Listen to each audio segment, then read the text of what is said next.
디케이드 오브 러브, 공감의 10년, XSFM.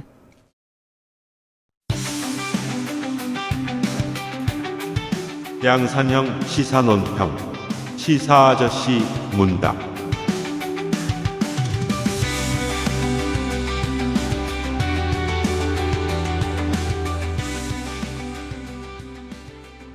아무런 준비가 되지 않은 상태에서 그것은 알기 싫다 577회 시작하겠습니다.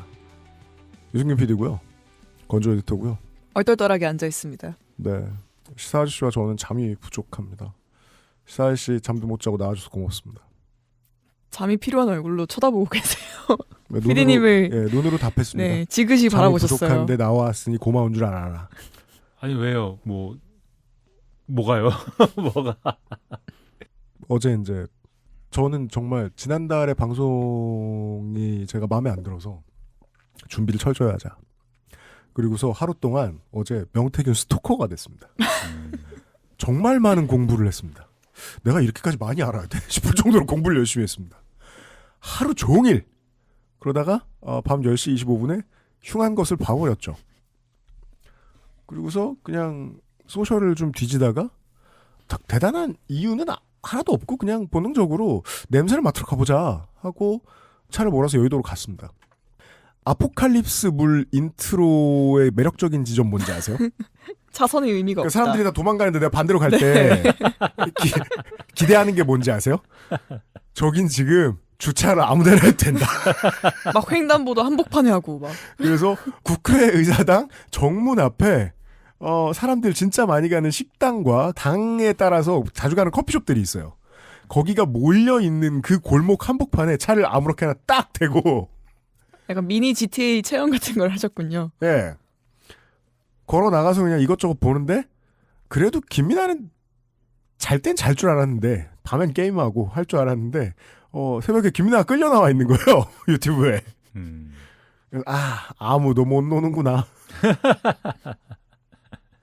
이러면서 걸어갔습니다. 제가 하고 싶은 말은 뭐냐. 오늘 방송 준비를 정말 열심히 하고 다 날아갔죠. 지금 모든 방송과 모든 언론사가 다 그렇고. 전체적 인상부터 좀 말씀을 드리고 싶습니다. 네. 단기적인 게 있고 장기적이 있는데 단기적으로는 저는 윤석열이 길어봐야 수형기간 2년 반에서 3년일 것 같았어요. 국민통합을 위해서 사면을 한다거나 그도 아니면 현재의 야당 대표는 용서라는 화두를 꺼내기 시작했거든요. 올 겨울부터. 그래서 헬무트 콜 총리의 사례 같은 것처럼 아예 대통령에 대한 수사는 없어질 수도 있었어요. 대신 김건희만 하겠다. 네, V0 정도는 어떤 필벌이 있었겠지만 네. 그렇게 끝날 걸 사형당하게 생겼습니다. 이게 단기적인 감각이고 장기적으로는 선생과 함께 386이라는 단어를 만들고 디자인하던 시절에 조선일보가 무엇을 했는지에 대해서 우리가 알아본 적이 있는데 근 30년에 걸친 민주화 세력 혐오가 이렇게까지 철없는 어른들을 만들어냈구나. 권력에 또 있는 사람들을. 이런 소감이 있었습니다. 어떻게 봤어요? 일단 웃게 두고요. AI 윤석열인 줄 알았어요. AI 윤석열이 오작동을 하고 있다. 되게 많은 사람들이 또 이 극렬한 사람들이 합성 뿌린다라고 생각했습니다. 그러니까 믿을 수가 없잖아요. 그죠. 요새 또 그런 거 만드는 거 워낙 쉽고. 네. 비상계엄을 선포한다라는 거를 그럴 가능성에 대해서를 막 이제 논해 본 적은 있어도 그렇게 할 수도 있다. 그렇게 하면 아마 이럴 것이다. 근데 실제로 대통령이 나와서 방송에 나와서 그렇게 얘기할 거라고 이제 현실이 될 것이다라고 생각해 본 적은 없거든요. 그쵸. 근데 그것도 10시 40분에 갑자기. 네, 택시를 타고 가는데 누가 저한테 그 링크를 보냈습니다. JTBC의 유튜브 링크였는데 네. 그 링크에 보니까는 이게 대통령이 긴급 담화를 한다더라. 근데 내용이 비상계엄이다. 그런 내용이에요. 그래서 또 무슨 또 가짜 뉴스야. 그래서 눌렀는데 진짜 뉴스예요. 가짜 뉴스 아니고. 그래서 이제 그걸 택시 안이니까 이제 막 크게 틀 수는 없고 이제 최하 볼륨으로 튼 다음에 귀에 이렇게 갖다 대시고 핸드폰을 갖다 대고 대각선으로 듣고 있는데 무슨 개소리를 해요. 그렇죠. 네. 개소리를 막 하는데 한숨이 크게 나왔어요. 음. 아유, 그러니까 택시 기사님이 물어보더라고요. 왜 그러세요?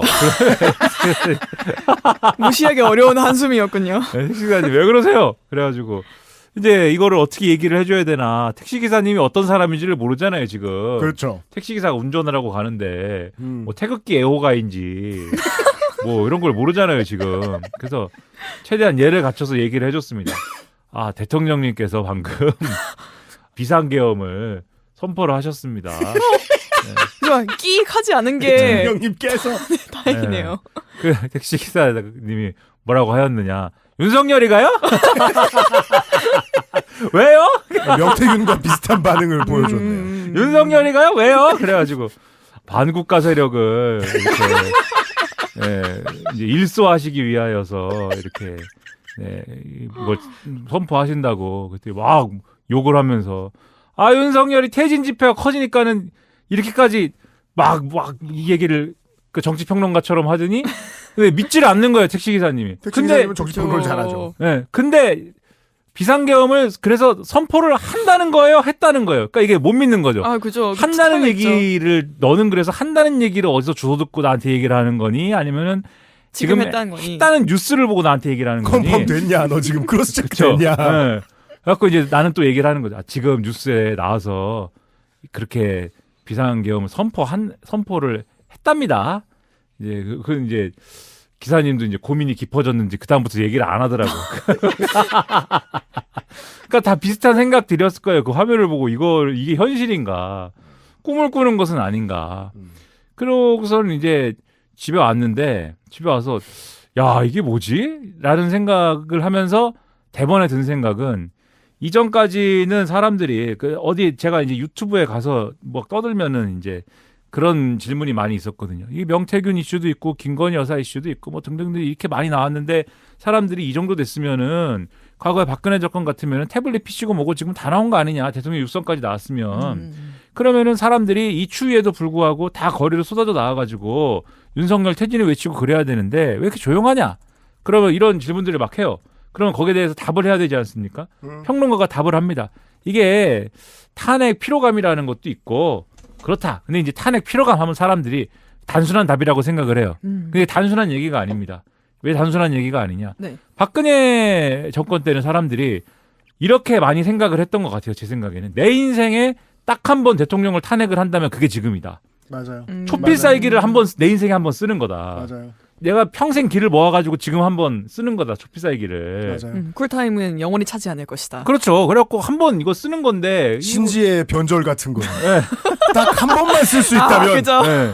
그게 지금이다 하고 2016년에 시민들이 다 모인 거예요. 그렇죠. 그걸 한 번 이미 썼는데 지금 또 한다고 하면은 이거는 평생에 한 번 쓰는 촛빛 쌓이기가 아니라 대통령이 이상한 일을 할 때마다 나는 나가는 사람이 되는 거예요. 이게 시민들의 저는 이게 시사할 씨의 해석이 다른 해석들보다 가장 명석하다고 생각하는 게 네. 시민들의 마인드셋이 그거였다고 말하면 모든 게 가장 자연스럽게 해석돼요. 시민들 입장에서는 박근혜가 끝판왕이라고 믿었던 겁니다. 그렇죠. 근데 얘가 1렙이라는 걸 확인하면 그 게임 하고 싶지 않아요. 그리고 그만큼 이 체제를 시민들이 존중했다는 얘기도 되잖아요. 그러니까 이게 그때 그게 끝판왕이 하고 나가가지고 끝판왕 쓰러뜨렸는데 이제 뭐 게임으로 치면 이제 끝판왕이 하고 막 쓰러뜨렸는데 스테이지 1 클리어 이렇게 나오는 기분인 거잖아요 지금. 네. 그 스테이지 1 클리어 나왔으면 이제 더 센 게 뭐가 나오고 한다는 거고. 그리고 내 생각에는 이 게임이 무슨 게임인지는 지금 모르지만 이게 스테이지 1 클리어였어? 스테이지 2가 있는 거고 스테이지 2가 끝이 아니겠죠 그러면 3, 4, 5, 6, 7, 8, 9, 10 막 스테이지 10까지 있을 건데 내 인생에 그러면 스테이지 10이 될 때마다 끝판왕인 것 같은 보스를 깨는 게임이다? 이거는 뭔지 아세요? 이런 인생 무슨 인생인지 압니까? 이런 인생은 운동권이에요. 내가 운동권이 돼야 됩니까? 전 국민이. 그러니까 전 국민이 운동권이 돼야 돼요? 그러니까 이런 게 있어요. 그래서 이제 그게 탄핵 피로감이라는 건데 그래서 사람들이 거리로 나오거나 뭐 탄핵을 막 입에 올리지 않거나 그런 거거든요. 좀 지켜보지.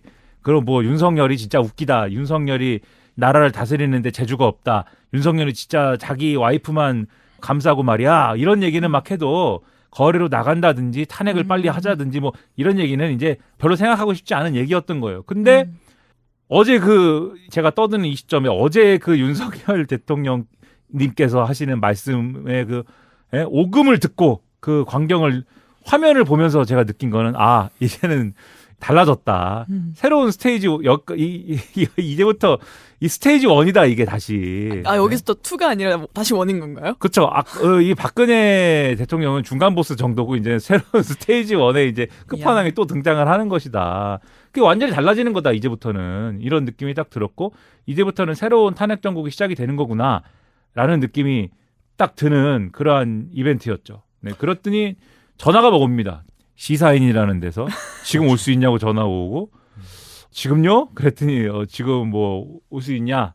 안 와도 된다. 근데 이제 가야 한다면 하자 해야죠. 근데 또 연합뉴스에서 전화가 와요. 저희가 방송을 급하게 해야 되는데 올 수 있냐? 그래서 비딩 워. 네, 연합뉴스 근데 이제 시사인에 가기로 했으니까 울고 있는 작가들. 연합뉴스 됐습니다. 근데 무슨 모닝 와이드에서 전화가 와요. 모닝 와이드는 뭐야? 모닝 와이드는 이런 프로그램 아닌데 뭘 하시려고요? 그랬더니 모닝 와이드가 이제 아침에 나갈 건데 아침에 새벽 6시나 이렇게 해서 하는 거잖아요. 아침 6시 할 건데 계엄령이란 무엇이며 정보 프로그램이잖아요. 계엄령이란 무엇이며 친절하게 설명해 주네. 네, 계엄을 해제하려면 어떻게 해야 되며 정적수란 무엇이며 이런 거를 설명을 한다는 거예요. 됐습니다. 그걸 왜 합니까? 됐습니다. 그래서 이제 시사인에 가서 이제 우리 대한민국 최고의 계엄 전문가 김종대 전 의원 이런 사람들하고 이렇게 말씀을 나누고 그랬죠. 그게 그래서 어제 되게 많은 시사 패널들이 마치 아고다나 부킹닷컴의 인기 호텔 같았어요. 서두르세요. 얼마 남지 않았습니다. 지금 트윈룸은 네. 1분 후에 와보니까 풀 부킹이 돼 있는 거예요. 아니 최고의 5성급 호텔은 김종대 전 의원님. 어젯밤엔 그랬어요. 계속 전화가 오고 계속 나오라고 그러고. 저 시사인에서도 진동 소리가 계속 들리더라고요. 네. 계속 제작진이 화면에다가 진동 좀 꺼주세요. 쓰고 그리고 그랬구나. 김종대 전 의원은 어쨌든 그 방송을 하는 와중에 국회에서 이 계엄을 그만하세요 의결을 하고 이러면서 기분이 좋아졌거든요. 이게 하여튼 됐다 이래가지고 이런 날에는 소주를 먹어야 한다며 그 시사인 방송이 끝나고 나서는 이거 포차 없냐 이러면서 뭘 한잔 해야 된다는 거예요. 그냥 술 마실 구실을 찾는 흔한 50대긴 합니다. 포차 없냐 이래가지고 결국 뒤풀이를 한다면서 어디 갔어요. 저는 이제 술을 안 마시니까 앉아만 있고 다행이에요. 거기서 이제 마신데 술을 먹었는데 이게 김종대 전 의원님이 이제 많이 이제 술이 좀 취했는데 전화가 또 오고. 그쵸. 분명 아침 방송에서 뵌 것 같은데요. 네.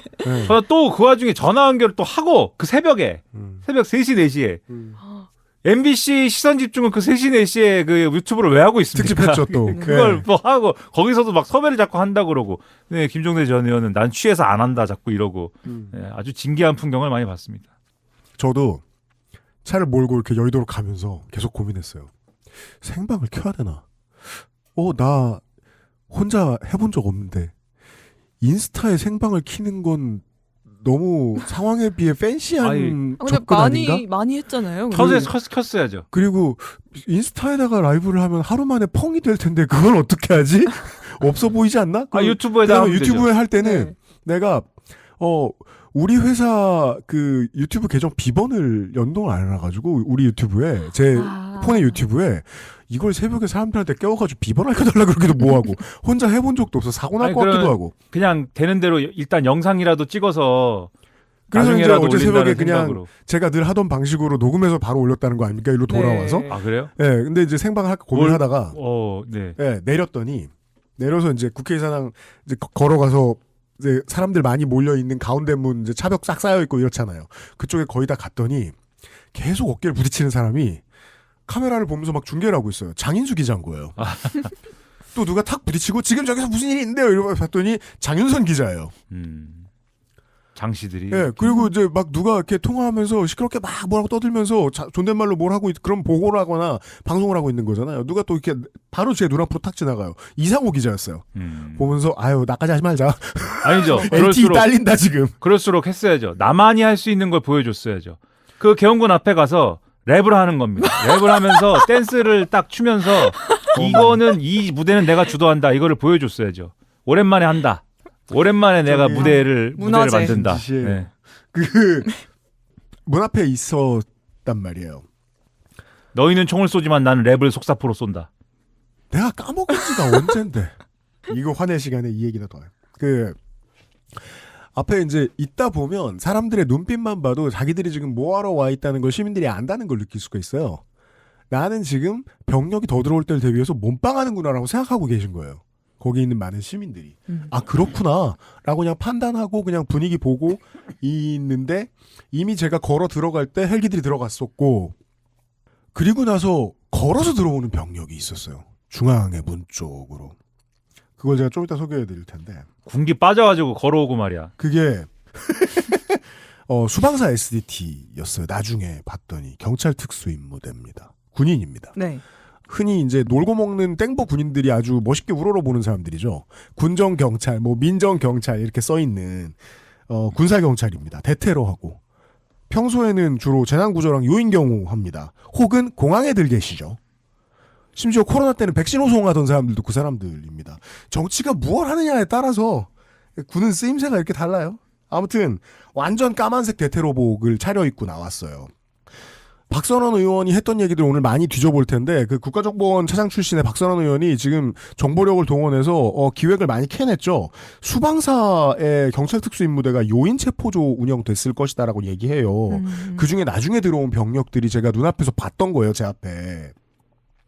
박선원 의원의 의견이 맞다면 수방사 특임대는 지금 새벽에 알려졌던 한동훈 의재명 체포하려고 네, 그 방 갔다는 얘기는 지금까지 2번 크로스 체크된 겁니다. 네. 우리 방송 나갈 때 또 어떻게 바뀌어 있을지 모르지만 아무튼 그 중에 일부는 걸어서 제 앞으로 지나갔어요. 근데 시민들이 막아섰어요. 정말이지 그 군인들을 집어 던지시더라고. 그냥 보통 체격의 어르신 할머니 할아버지들이. 그래서 한 요원이 저한테 던져줬어요. 아무 준비. 그래서 제 턱에 그 사람 어깨가 맞았어요. 그 사람들 보고 제가 사진 찍어두고 막 이랬었거든요. 이 사람들 누굴까? 몇 시간 내에 금방 밝혀지더라고요. 그 외에도 군인들이 이렇게 들어와요. 특전사 1여단, 3여단이 지금 준비가 되어 있었다고 하죠. 원래 이런 일이 있을 때는 예전에도 쿠데타 할 땐 특전사 1여단이 들어옵니다. 왜냐하면 3번 다 참여했다고. 그들은 이번에. 서울에 있거든요. 네. 원래 3여단도 빨리 들어오고 707도 빨리 들어오는데 707은 중요한 정예 부대니까 야 이걸 어떻게 친절하게 설명하지? 707 대대는 특수임무 대테러 대대라고 특전사들 중에서도 좀 엘리트들이라서 특전사령부 직할 소속입니다. 특전사령부에 붙어 있어요. 보통 까만색 대테러복을 특전사에서 얘기할 때는 707 대대를 얘기합니다. 이 사람들은 중요한 일이 있을 때 헬리콥터를 타고 그 한가운데로 공수를 합니다. 이번에도 그 일을 했던 사람들이에요. 계속 지나간 소리가 들렸죠, 밤에. 예. 근데 예전에는 특전사가 송파구 거여동에 있었기 때문에 투입되기가 바로 쉬웠어요. 근데 그 땅을 팔고 지금은 위례 신도시가 되고 이천으로 갔죠. 그래서 헬기로 빨리 들어와야 되는 거예요. 나중에 웃겼던 게 헬기가 지들은 떠나고 이 사람들은 걸어서 퇴근하대. 어떻게 퇴근하라는 거야? 이천까지. 버스도 끊겼는데. 그 대테러복을 다 입고. 심지어 그거 따뜻하지도 않습니다. 영도라서 추워요. 그거는 저는 어떤 부대가 들어왔는지는 생방송 보다 알았거든요. 그 배우 한 분이 어쩌다가 그 국회 청사 안에 들어가셔서 직접 대화를 하세요. 그분이 707 이제 부대원들하고. 네, 그 특전 출신이었다고. 내가 707 출신 중사 누구다. 네. 너네 여기서 몸 많이 상하지 말고 막 이러면서 막 말리는 걸 보고 아, 저 사람들 707이구나. 아마 쟤네들이 제일 먼저 들어갈 텐데. 이관훈 배우였죠. 네. 그 사람들은 보통 특전사 항공단을 타고 들어옵니다. 이제 가셨던 시민들이나 여러분들이 뉴스에서 보셨던 그 되게 납작하고 넓게 생긴 무섭게 생긴 헬기는 특전사 항공단 소속입니다. 원래 항공작전사령부 소속이었다가 특전사로 소속이 바뀌어요. 왜냐하면 그 헬기를 운용할 인원을 태워야 되는 부대가 특전사밖에 없었기 때문에 일종의 게임 용어로 말할 것 같으면 알파 기동 타격대 같은 겁니다. 적 수뇌부로 침투해서 요인 암살할 때 707을 실어 나르는 정예 부대가 항공단이에요. 그 항공단 헬기가 들어왔던 것이었어요. 그리고 이런 일을 할 때는 당연히 무슨 배경들이 있을 텐데 그 배경 지금까지 밝혀진 건 이런 것들이 있었죠. 장군 인사를 밀었다. 저는 그래서 모든 장군 인사를 다 밀었나 싶어가지고 뒤져봤더니 아니고 중장 이상만 밀었더라고요. 이게 혐의를 더 짙게 해주는 측면이 없지 않습니다. 군단장급 이상들을 미리 이 시나리오에 집어넣어 놓으면 바꾸지 않고 나중에 해봤자 어차피 군인사를 갈아야 되니까 시간은 오거든요. 새로운 장군한테 계엄에 끼라고 설득하는 건 매우 어려워요. 그래서 그럼 기존에 있던 사람들이랑 해야 되는 거예요. 그럼 기존에 있던 사람들을 최소한의 인원으로 비밀을 유지하면서 이 시나리오대로 가려면 군단장 이상만 움직이면 된다. 그러면은 사성 장군 정도만 움직여도 되는 거 아닌가요? 아니죠. 반란에는 특전사가 필수인데 특전사 사령관은 삼성입니다. 그래서 그 정도를 미루고 있었던 게 아닌가 싶었어요. 지금까지 드러난 군대에 대한 얘기는 그렇습니다. 근데 그런 얘기도 하더라고요. 대통령 용산으로 들어간 것도 점쟁이 핑계, 무속 핑계를 대지만 사실은 처음부터 군을 가까이 두고 싶어 했던 거 아니냐. 이건 뭐 근데 제가 봤을 때 아직까지는 생각할 요소가 충분치는 않아요. 결론을 낼 수 있는. 시사아 씨가 졸고 있습니다. 가만히 있는데 왜 졸고 있다 그럽니까? 경청하고 계셨던 거죠. 그 눈은 평생 봐도 내 눈은 안검하수여서 그런데 왜 그러죠? XSFM입니다.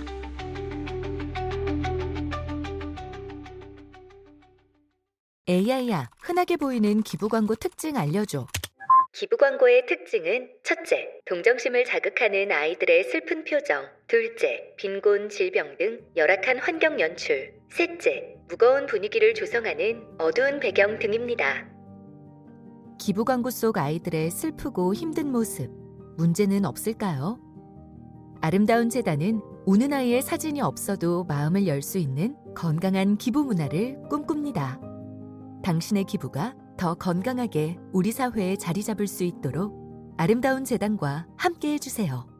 기부문화 캠페인 아름다운 재단. 카카오톡으로 지난 수업 내용을 확인하고 반복해서 연습할 수 있습니다. 늘어난 실력을 매일 알려주는 전화 영어 Perfect 25.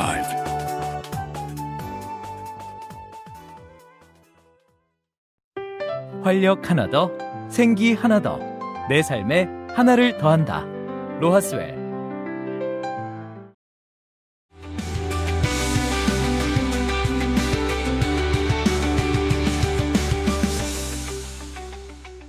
광고를 듣고 왔습니다. 아무 준비도 없이 그것은 알기 싫다를 녹음하고 있는 실로 오랜만의 시간입니다. 한강의 어느 늦은 저녁 나는 아세요? 시요? 유명한 시예요. 저한테 시를 얘기하는 거예요? 저라고 시를 알겠습니까?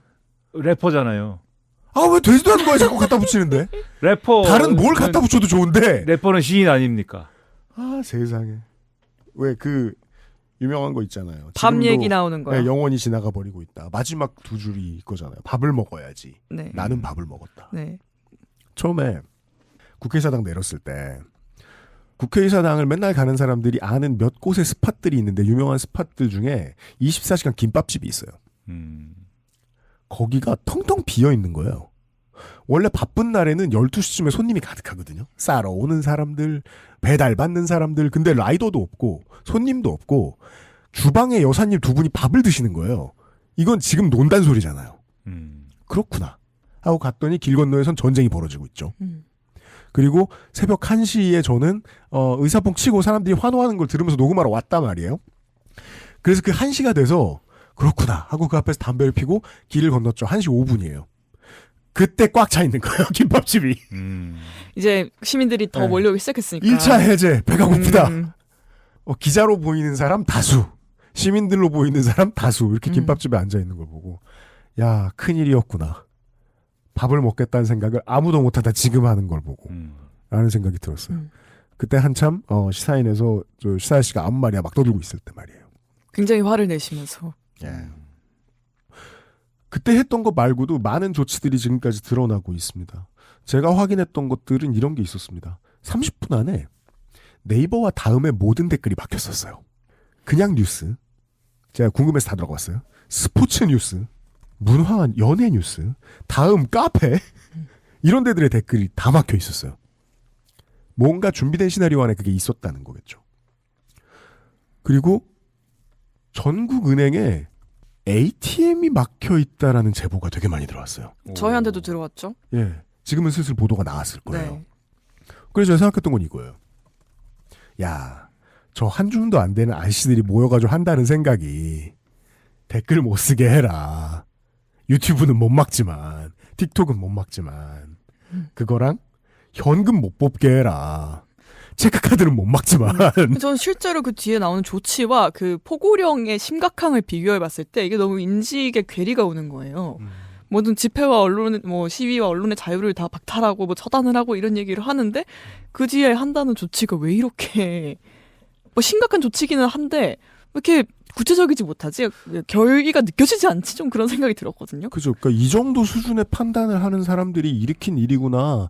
라는 정도의 옅은 그림 정도 그렸었습니다. 그래서 그게 헷갈렸어요. 이 사람들 이제 사실 윤석열 정권의 많은 조치를 볼 때 그런 둘 중에 뭘까라는 궁금증이 드는데 이 사람들이 진짜 이걸 생각 못하고 정말 바보 같아서 이 정도 조치를 예상을 못한 걸까? 그래서 이렇게 허술하게 한 걸까? 아니면 다른 뭔가를 노리고 있는 걸까?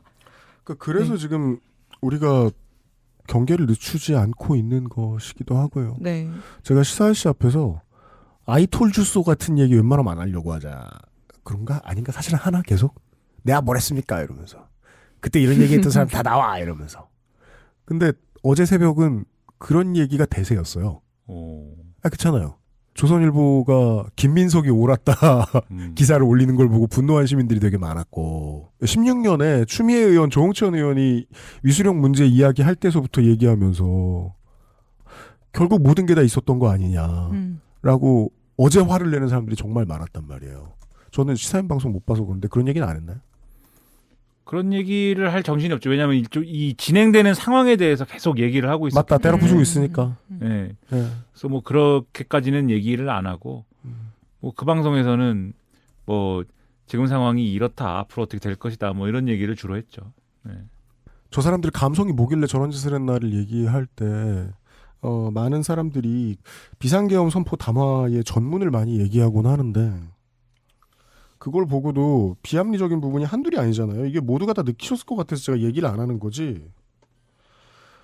나와 있는 어떤 내용도 계엄을 일으킬 이유는 없어요.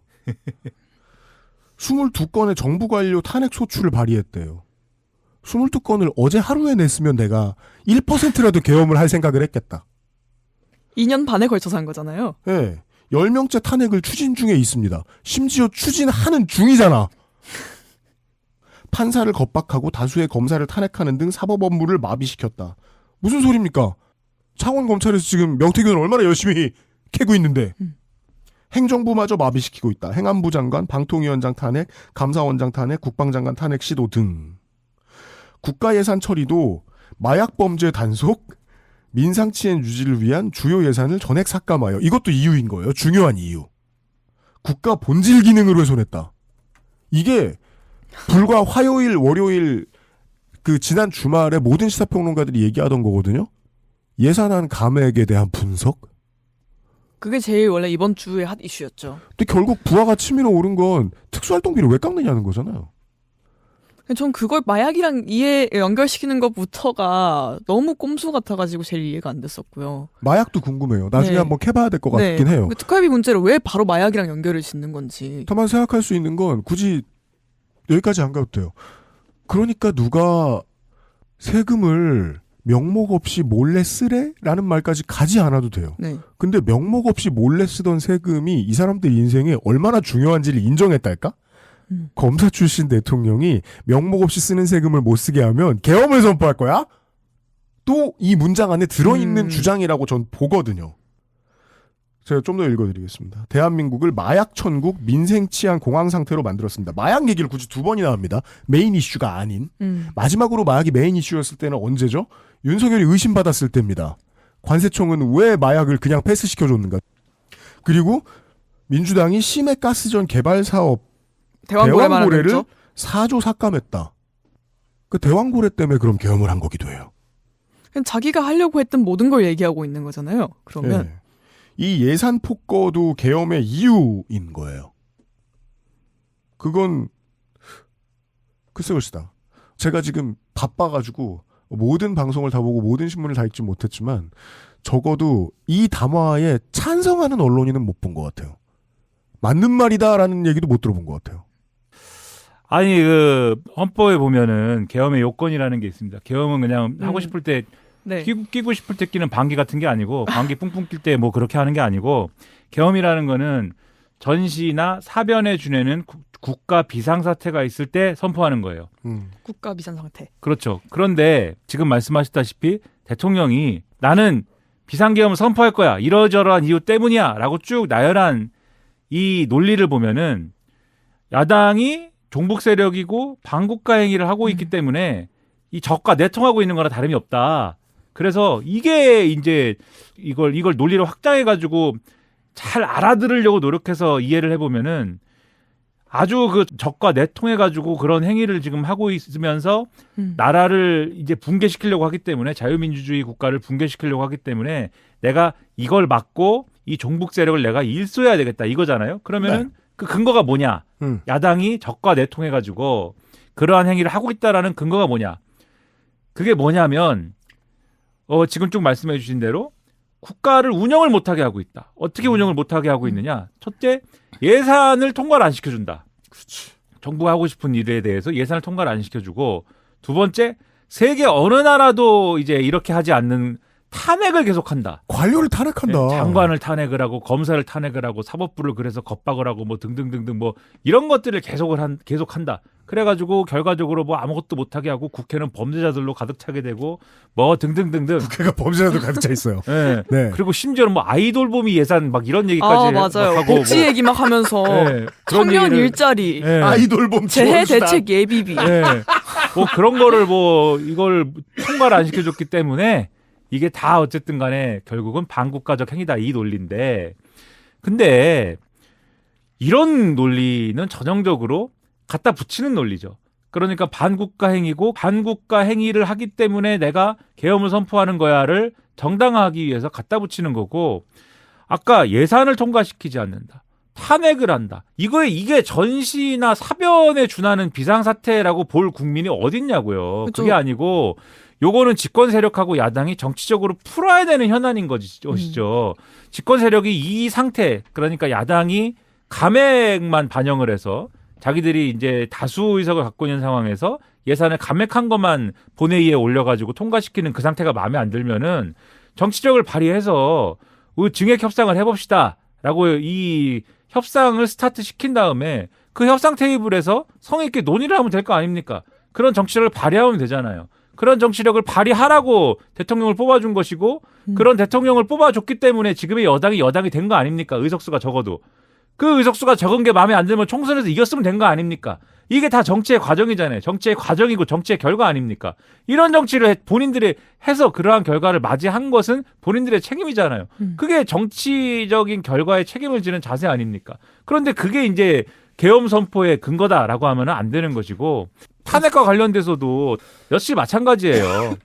탄핵이라는 게 어떻게 진행되게 되었느냐. 처음에 예를 들면 과거 정권 같은 경우에 박근혜 정권 같은 경우만 해도, 박근혜 정권 탄핵당한 정권이잖아요. 박근혜 정권 같은 경우만 해도 야당이 특정 장관에 대해서 해임 건의안을 낸다 그러면은 그거는 중요한 현안으로 다뤄졌습니다. 야당이 그랬죠. 장관에 대해서 해임 건의를 한대. 그렇다면 이 상황은 어떻게 해소해야 할까라는 고민을 집권 세력이 했습니다.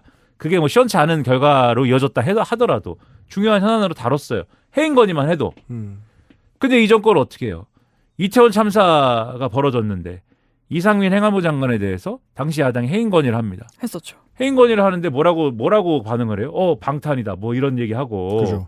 이재명 방탄이다 뭐 이런 얘기하고, 뭐 윤석열 대통령은 책임이 있는 곳에 뭐 딱딱 물어야 되고 뭐 이런 타령을 하고. 책임이 없다는 얘기죠. 예, 아무런 반응을 보이지 않아요. 해임 건의에 대해서. 해임 건의안을 내도 아무 반응을 보이지 않고 해임 건의안 통과시켜도 그런 일이 있었나 보지 몰라 이렇게 하면, 그럼 그 다음으로 강한 수단을 동원하는 수밖에 없지 않습니까? 탄핵이라는 게 그런 거 아니에요. 검사들이 뭐 하라고 있는 직업입니까? 죄를 진 거에 대해서 어쨌든 제대로 수사를 하고 거기에 맞는 방식으로 기소를 하려면 하고 말려면 말고 뭐 이러라고 있는 직업이잖아요. 검사라는 직업은. 김건희 여사가 이러쿵 저러쿵 해서 명품백도 수수를 하고 또 도이치모터스 주가 조작 사건에 대해서 여러모로 지금 의혹이 남아있는 것들이 있는데 그럼 정확하게 거기에 대해 수사를 하고 거기에 걸맞는 책임을 지울 수 있도록 하는 그러한 역할을 해야 될 거 아닙니까, 검사가? 근데 그냥 불기소 처분하고 심지어 도이치모터스 주가 조작 사건의 경우에는 제3의 장소로 명품백 수수 의혹과 함께 제3의 장소로 불러가지고 검사들이 자기 핸드폰을 반납한 다음에 그 다음에 수사를 솜방망이 수사를 하고 이건 뭐 몰라요 이런 다음에 뭉개버렸잖아요. 그리고 불기소 처분했잖아요. 그런 식으로 하니까 그거에 대해서 그러면 그런 식으로 해서 사회적 논란이 벌어지고 있으면은 검찰이 무슨 최소한의 자정 능력이라도 발휘해야 될 거 아닙니까? 근데 검찰이 그거 어떻게 하느냐? 당시에 이제 임기가 끝물인 이원석 검찰총장하고 서울중앙지검장하고 막 파워게임을 해요. 자기들끼리 싸웁니다. 그 무슨 뭐 맨날 검사 동일체니 뭐니 하던 사람들이 무슨 뭐 이것에 대한 진상 조사를 하겠다. 진상 조사는 안 된다. 진상 조사 같은 건 하지 마라. 진상 조사가 아니고 뭐 진상 뭐 파악이다. 이러면서 자기들끼리 파워 게임을 하고 싸워요. 그 와중에 이원석 당시 검찰총장의 이게 왜 조사가 이렇게 되었느냐라는 문제 제기는 온데간데 없어집니다. 그냥 대통령의 배우자를 조사하는 과정에서의 그냥 무리수라는 권력관계 때문에. 맥락이 다 잘리는 거죠. 그러니까 이런 식으로 하는데 그러면 이것에 대해서는 자정 능력도 없고 아무도 이것에 대해서 바로잡지 않는 상황에서 국회라도 그럼 여기에 대해서 손을 대고 싶을 때 그럴 수 있는 제도적인 수단은 탄핵밖에 없다. 그런 상황을 그럼 어떻게 합니까? 국회가 탄핵을 하는 게 마음에 안 들면은 자정 능력을 발휘해서 자정 능력을 발휘를 하셔가지고 이런 식으로 수사를 뭉개는 서울중앙지검장을 혼내든가 아니면은 서울중앙지검장을 막 쪼아가지고 제대로 수사를 할 수 있도록 하게 만들든가 그렇게 하면 되잖아요. 그것도 안 하고 아무것도 안 해가지고 사실상 탄핵이 얘기가 나올 수밖에 없는 환경을 스스로 조성을 했다라고 평가를 받을 수도 있는 건데 그거를 이제 비상계엄의 어떤 근거로 들면서 이게 적과 내통한 야당의 정치의 증거다 이렇게 들이밀면은 그게 그렇다라고 고개를 끄덕일 사람들이 얼마나 있습니까? 조선일보라는 신문이 있어요. 네? 그런 그렇죠. 사람이 아니라 일단 신문이 조선일보라는 있군요. 훌륭한 신문에서 조선일보라는 신문은 윤석열 정권에 대하여 뭐 많은 신문들이 있습니다만 가장 따뜻한 논조를 가져야 되는 신문 아닙니까? 그렇죠. 근데 따뜻하지 않게 된 지가 꽤 됐지만 그러나 결정적인 최근의 국면마다 따뜻해지려고 노력을 해왔습니다. 최선을 다했어요, 진짜. 네, 윤석열 대통령이 그 말도 안 되는 대국민 담화 기자회견을 하고 자폭을 한 날도 탄핵만은 막으려고 했어요. 네, 그 다음 날도 이 정도 했으면 노력한 거지 뭐. 네? 윤석열인데 내가 윤석열 대통령인데 그 신문 봤으면은 조선일보가 밉습니다. 오늘까지도 약간 마지막 그 시도를 하는 네? 느낌이 든 게 오늘자 신문인데 그 타이틀이 계엄령 선포 때문에 윤 리더십의 타격 이렇게 헤드라인에 썼더라고요. 네, 근데 탄핵 위기가 아니라. 그럼에도 타격이라고 썼잖아요. 네. 그러니까 그런 점에 있어서의 이제 말씀을 드리는 건데, 그러니까 이 신문도 따뜻하게 하고 싶은데, 따뜻하게 해야 되는데 그럴 수가 없어요. 사설에 뭐라고 써놨느냐? 제가 지금 말씀드린 거 있잖아요. 전시나 사변에 준하는 비상사태에서 계엄을 선포를 해야 되는데 그런 사태라고 믿는 국민이 몇 사람이나 있냐 지금. 사설에 그렇게 써놨어요. 실드를 못 쳐요. 조선일보조차도. 네. 중앙일보라는 신문이 있습니다. 마찬가지로 따스한 신문 아닙니까? 윤석열 대통령에 대해서. 사설을 썼어요. 마지막에 가면 뭐라고 써있느냐. 윤석열 대통령 탄핵 논의가 불가피해졌다. 이렇게 씁니다. 이 사설에다가.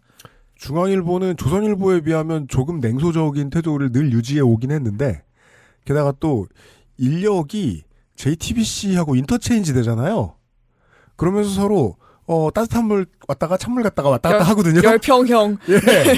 그래서 좀 중화되는 것도 있고 전체적으로 조금 더 냉소적이죠. 조선일보보다. 그래서 이 황당한 비상계엄 선포문만 봐도 이것은 비상계엄을 아주 자의적인 기준으로 근거 없이 선포한 것이다 라는 점을 알 수가 있어서 이것만 봐도 법에 근거가 없는 비상계엄 선포이다. 즉 불법적이고 그리고 계엄의 선포는 근거가 헌법에 있어야 되지 않습니까? 헌법과 계엄법이라는 법률에 근거해야 되잖아요. 위헌적이고 위법적인 불법적인 계엄 선포이다. 한국일보라는 신문이 있는데 한국일보라는 신문은 아주 진보적인 빨갱이 신문이다 아니지 않습니까? 전혀 아니죠. 중립의 대명사라고 해야 될까요? 그동안 세상을 중립적이다 보는 중형. 라고 하는 평가도 있었지만 최근에는 윤석열 보수예요. 정권에 대해서 또 따스하지? 이런 의심도 들고. 보수지예요. 네. 근데 오늘 일면 제목이 뭔지 아십니까? 윤석열 대통령 불법 비상계엄 선포 이런 거예요. 불법이라는 수식어를 넣어요. 그동안 윤석열에 대한 온도는 한국일보가 동아일보보다 조금 더 따뜻했어요. 네. 동아일보는 되게 늙은 동아일보? 열선비처럼 굴었거든요. 동아일보. 내 이놈 보수는 그러면 안 된다. 맨날 승질내고 지금 비난 일색입니다. 완전히. 기자들이 동아일보 재밌으라고 동아일보 제목을 바꿔줬습니다. 동결해라고. 그래서 동결해. 그래가지고 약간 그 동추마스 같은데. 네? 한국일보가 제목을 그렇게 달 정도로 이것은 불법성이 매우 명확한 것이고. 아 근데 그 한국일보 제목은 진짜 한겨레 경향에도 불법이라고는 그 일면에 안 썼던데 더 세네요. 그렇죠. 물론 이제 그 두 신문은 네. 한겨레 경향이라는 신문은 불충하게도 이제 윤석열 대통령 물러나라 이렇게 썼는데. 아 그럼요.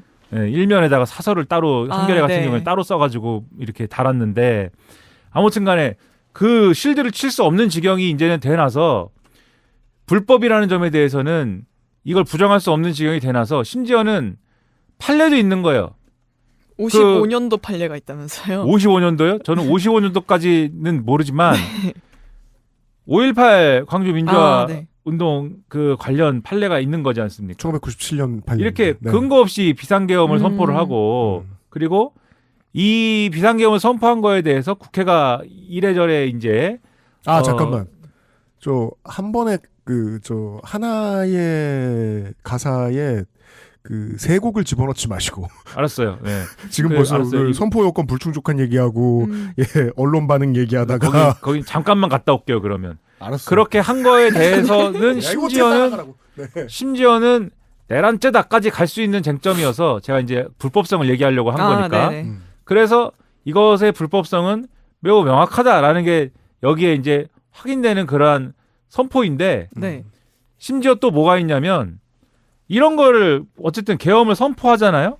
그러면은 계엄법에 보면은 이런 계엄을 선포할 때에는 가르쳐 줘야 됩니다. 뭐에 대한 그러니까 이 계엄의 종류. 근데 비상계엄이라고 얘기했으니까 그거는 충족이 됐는데 계엄을 언제부터 언제까지 하는 거다. 이게 있어야 돼요. 그다음에 없어요. 계엄 대상 지역이 있어야 됩니다. 없어요. 어느 동네에다 하는 건지. 그래서 저 그걸 계속 찾아봤거든요. 왜냐면 저는 이제 집이 고향이 딴 데니까 혹시 그 이동 통제 걸려서 못 갈까봐 부모님을 다시는 볼 수 없게 되면 어떡하지라는 생각을 하며 맞아요. 계속 보통 찾았는데 안 나오더라고요. 이게 지금 10분 동안 떠든 얘기가 시사실에 떠든 얘기가 뭐냐면은 네. 그거는 정리를 해드려야 되겠어요. 지금 야당이 저희가 녹음하고 있는 오늘 이 시간에 탄핵 사유를 마름질하고 있잖아요. 네. 그 내용을 막 프리스타일로 그래요? 뱉으신 거예요. 거기다 써놨어요? 예. 거기 정리하고 있는 게 써야 되는데 내가 먼저 할게. 그 10분 전에 처음 말씀하신 게 뭐냐면은 그거예요. 헌법 77조 1항 대통령은 전시사변 또는 이에 준하는 국가 비상 상태에 있어 병력으로서 군사상의 필요에 응하거나 공공의 안녕 질서를 유지할 필요가 있을 때 계엄을 선포할 수 있다. 여기가 잘못됐다. 지금 국가 상황이 검사 탄핵되고 장관 탄핵되는 게 헌법이 말하는 전시사변 또는 국가 비상 사태냐. 요 얘기를 지적하고 있다는 것 하나. 그 다음에 계엄을 선포할 때는 그 절차, 날짜를 고지해야 되는데 그거 안 했고 지역을 고지해야 되는데 그거 안 했으면 전 세계가 다 뭐 하든지 뭐 북한도 계엄령인지 알 수 없잖아요. 네. 왜 우리 지역을 네. 왜 고지해야 되냐면 그걸 왜 해야 되냐면 예를 들면은 이제 80년에도 원래 뭐 제주도인가 어디 제외하고 경비계엄 선포했다가 제주도까지 나중에 확대되죠. 전국을 대상으로 한 비상계엄으로 확대하는 거잖아요. 네. 근데 그게 왜 중요하냐면 계엄 대상 지역이 된 곳에 대해서 계엄사가 거기에 대한 치안 유지, 경비계엄이면 치안 유지, 그리고 이제 비상계엄이면은 거기에 대한 이제 사법권이나 이런 것까지 다 가져가는 이제 어떤 행정적인 어떤 그러한 작용이 이루어지는 거거든요. 네, 그래서 지방의회 활동을 하지 못하게 하고. 그러니까는 이런 작용이 이루어지는 것이기 때문에 계엄사가 어느 지역의 그 권한을 가져가는 건지가 명시가 돼야 돼요. 전국을 대상으로 하는 거면 전국이다. 아니면 방금 말씀드렸듯이 제주도를 제외한 전국이면 제주도를 제외한 전국이다. 아니면은 서울이다, 경기도다. 그게 있어야 관할권이 분명해지는 거 아닙니까? 근데 이걸 빼먹은 거예요. 그것도 없고 그 다음에 계엄사령관이 누군지가 있어야 돼요. 왜냐면은 계엄사령관이 계엄사를 이제 총괄하는데 방금도 말씀드렸듯이 계엄사가 행정과 사법과 뭐 이런 치안 유지와 이런 거를 다 이제 관장하게 되는데 그 사람이 누군지를 알아야 될 거 아닙니까? 계엄을 선포할 때. 그거 또 없어요. 계엄사령관이 누군지를 알 수 없어. 그것도 생각보다 네, 나중에. 우스운 포인트인 게 기본적으로 계엄을 선포할 때 우리가 쿠데타를 많이 당해본 사람들이잖아요. 뭘로 시작합니까? 현 시각부로. 네네네, 그죠. 근데 이번엔 뭐였죠? 35분 전부터. 이런 게 어딨어! 그때 안 정한 거야? 합참의장하고 마지막으로 얘기했는데 합참의장이 가위바위보에서 이겨가지고 나 이거 안 해 하고 도망간 거야? 왜 35분을 늦어? 안 정하고 들어갔다. 웃긴 게 계엄사령관이 누군지 알게 되는 시점은 지금 얘기했지만은 11시 돼가지고 그렇죠. 거의 1시간. 포고령이 나오는데 네. 포고령이 나올 때 포고령의 명의가 나 계엄사령관이야. 그쵸. 라고 써 있어서 알게 되는 거죠. 네. 그게 뭐냐 이게. 복면가왕이죠.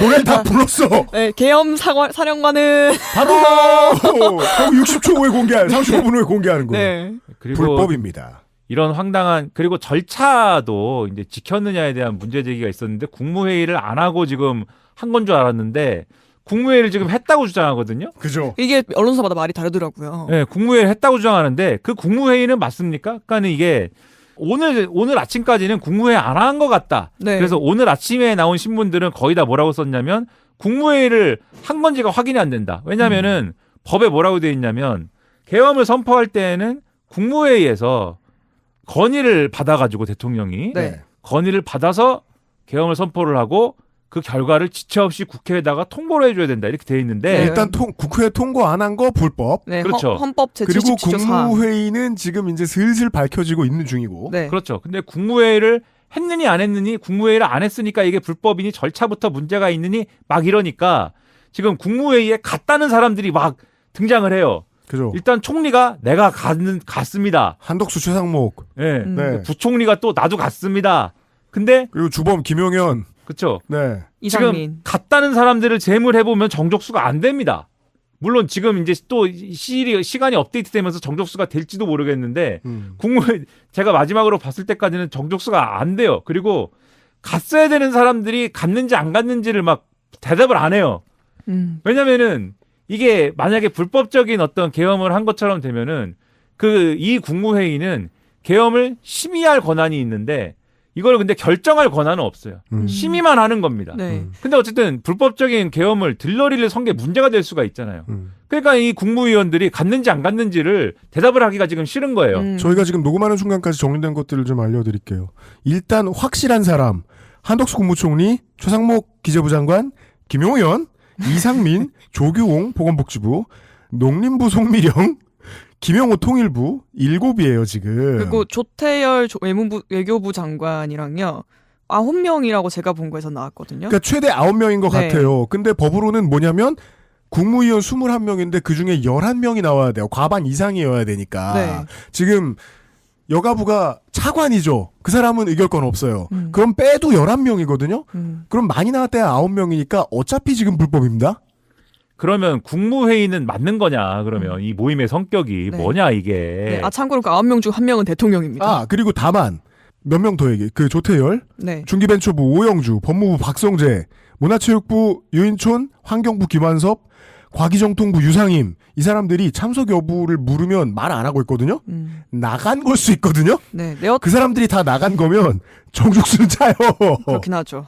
예. 2명이 더 나왔다면. 그래서 이제 그게 뭐냐에 대한 의문도 있고 그래서 네. 절차적으로도 이게 웃기다. 근데 저는 이걸 보면서 이제 그런 생각을 하는 거예요. 계엄 선포의 요건도 안 맞죠?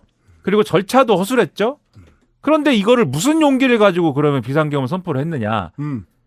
애초에 이 절차와 요건을 그렇게 강하게 내가 세밀하게 이 엄중하게 엄격함을 기할 의지가 없었다. 윤석열 대통령이. 이렇게 생각을 하게 되고 그러면 바로 이제 그런 의문이 드는 게 누구나 예측할 수 있습니다. 심지어 2-3달 전부터 야당이 얘기했잖아요. 비상계엄을 준비하는 것 같습니다. 네. 네. 국감에서도 얘기했죠. 그런 얘기를 막 할 때 김용현 장관이나 이런 사람들이 막 아예 그 오해십니다. 그런 일 없습니다. 계엄 불가능합니다. 저는 그렇죠. 차지초를 존경하지만 그럴 일 없습니다. 네, 그런 얘기를 막 하면서 뭐 심지어는 군이 동의하지 않습니다. 아주 간신배예요. 군이 동의하지 않을 거 알면서 그럼 이번에 왜 건의했습니까? 이런 간신이 있습니까? 아무튼 간에 그런 얘기는 좀 이따 하고. 그러니까 뭐 이렇게 얘기를 할 때 무슨 느낌이 드냐면 바로 다음에 어떤 일이 있을 거냐. 그 당시에 가장 이 계엄설이 괴담이다의 가장 강력한 근거가 뭐였냐면 계엄을 선포해 봐야 바로 국회의원들이 모여서들 계엄을 끝낼 것이다. 과반 이상의 찬성으로 계엄의 해제를 요구할 수 있게 돼 있기 때문에 그럼 소용도 없는데 계엄을 선포해 봐야 그런 실익이 없고 망신만 당하는 일을 왜 하겠느냐. 이거였거든요. 그대로 갔잖아요. 네, 그러니까는 그죠. 계엄을 선포하는 사람 입장에서는 내가 계엄을 선포하면은 국회에서 이거를 무력화시킬 텐데 어쩌지? 이 생각을 할 수밖에 없는 거예요, 무조건. 그러면은 그것에 대한 대응을 어떻게 하려고 했을까? 그쵸? 어떻게 하려고 했느냐? 거기서 이제 아까 얘기하신 군인 얘기가 나오는 거죠. 네. 1여단과 707이 들어가면 됩니다. 어떻게 하느냐? 일단 계엄을 선포를 하고, 그러니까 계엄이라는 거의 이제 본질은 뭐냐면, 그러니까 어려운 말로 하면은 뭐 그런 얘기가 있잖아요. 주권자라는 거는 뭐냐? 예외 상태를 규정할 수 있는 사람이다. 이렇게 돼 있지 않습니까? 그래서 민주주의에서 주권자는 저항권을 갖고 있는 국민이 주권자인 거잖아요. 예외 상태를 규정할 수가 있기 때문에. 근데 계엄이라는 거는 예외 상태를 규정할 수 있는 권한을 지도자한테 주는 게 계엄이에요. 네. 무슨 얘기를 하고 싶은 거냐면은 계엄이라는 거의 특징이 이런 식으로 이 다소 헐겁게 절차나 명분을 갖추지 않고 막 굴러갔을 경우에도 일단 계엄이라는 이 예외 상태를 규정하는 권한 속으로 들어가 버리면 이거는 못 막는 겁니다. 이건 온 국민이 이해하고 있는 논리입니다. 성공하면 혁명이니까. 그렇죠. 그냥 막 굴러가기 시작하면은 이건 어떻게 할 수가 없는 거예요. 그러니까 제가 볼 때는 그 생각을 했을 수가 있어요. 그래서 그렇죠. 어떻게 가는 거냐?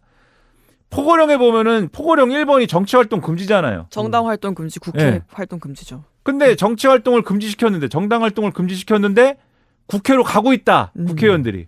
정당 활동을 하는 거죠. 그렇죠. 네. 체포 구금을 해야죠. 그렇죠. 체포 구금을 한다. 근데 이런 사태를 예상해서 야당에서 뭐 서울의 봄 4법인가를 네. 뭐 만들었습니다. 그래가지고 체포 구금이 되더라도 계엄을 해제할 수 있는 어떠한 그러한 의사를 표시하는 절차에 참여할 수 있도록 보장해줘야 된다.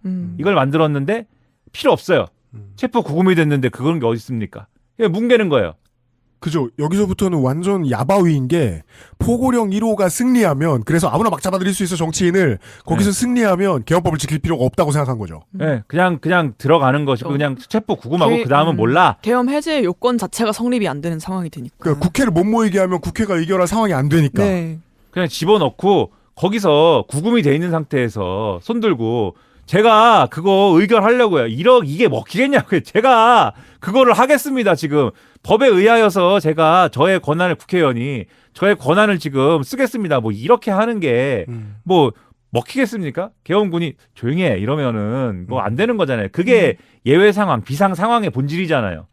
지금 말씀하시는 건 그럼 엄밀히 말하면 서울의 봄 4법이 통과가 됐더라도 그걸 뭉갤 수도 있었다는 거죠. 그러니까는 소용이 없는 거예요. 그런 상황들이라는 게. 그게 계엄의 본질이다라는 네. 걸 말씀을 드리는 거예요. 그래가지고 쭉 진행이 되는 것이고 그 다음에 그런 상황에서 이제 어떻게 가는 거냐. 그래도 막 뚫고 들어가지 않습니까? 네. 국회를 일단 막고 뚫고 들어간 국회의원들은 잡아 끌어내고 그 국회를 비우고 그러면 뭐 안 되는 거잖아요. 그리고 사전적으로 뭐든지 어떤 조직이든지 우두머리를 잡아가면은 이 통제가 안 됩니다. 이렇게 조직적으로 움직이지 일사불란한 움직임을 보이지 못해요. 누구를 잡아갑니까? 당대표들을 잡아가면 되죠. 당대표를 체포합니다. 그리고 국회의장을 체포를 합니다.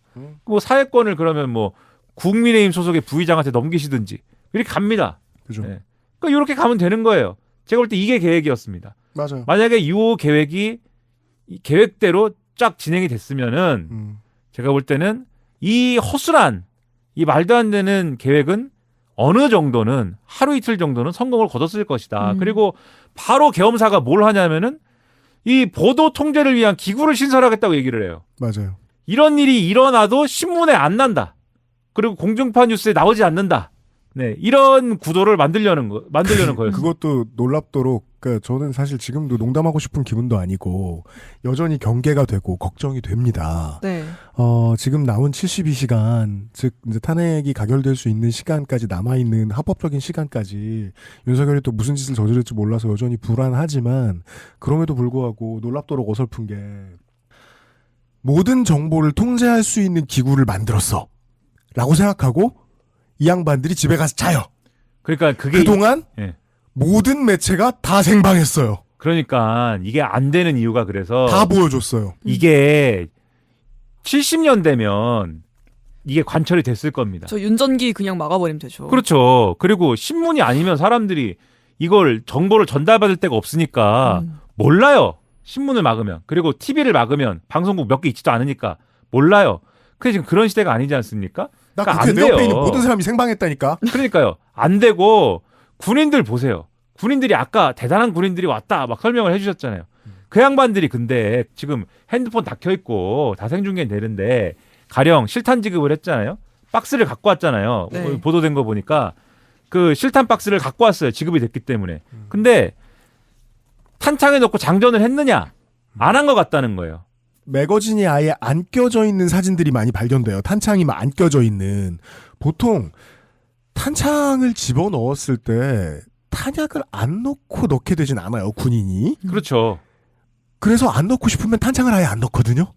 그건 외부에 보여주는 짓이기도 해요. 그리고 이 K2 소총의 경우에는 아예 탄창 결합을 안 한 것 같고 네. 거의 물론 예외가 있었는지 모르겠어요. 근데 거의 탄창 결합 안 한 것 같고 의지가 그다음에 이제 없었다라는 말씀하시는 거예요. 특전사가 이제 좀 더 좋은 지금 총기를 쓰는 경우가 있지 않습니까? 이제 우리가 좋아하는 FPS 게임에 나오는 여러 총기들 있잖아요. 그렇죠. 카운터 스트라이커에 나오는 거 다 씁니다. 대테러 부대라니까요. 네. 네. 그런 총기들의 경우에는 모사탄을 장전한 것 같다.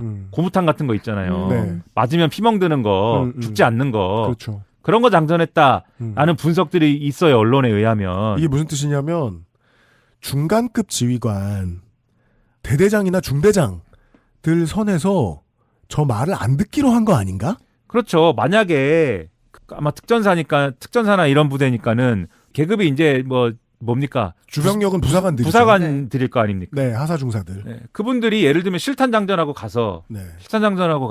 국회의원들하고 실랑이 벌이다가 발사가 됐다고 생각을 해보세요.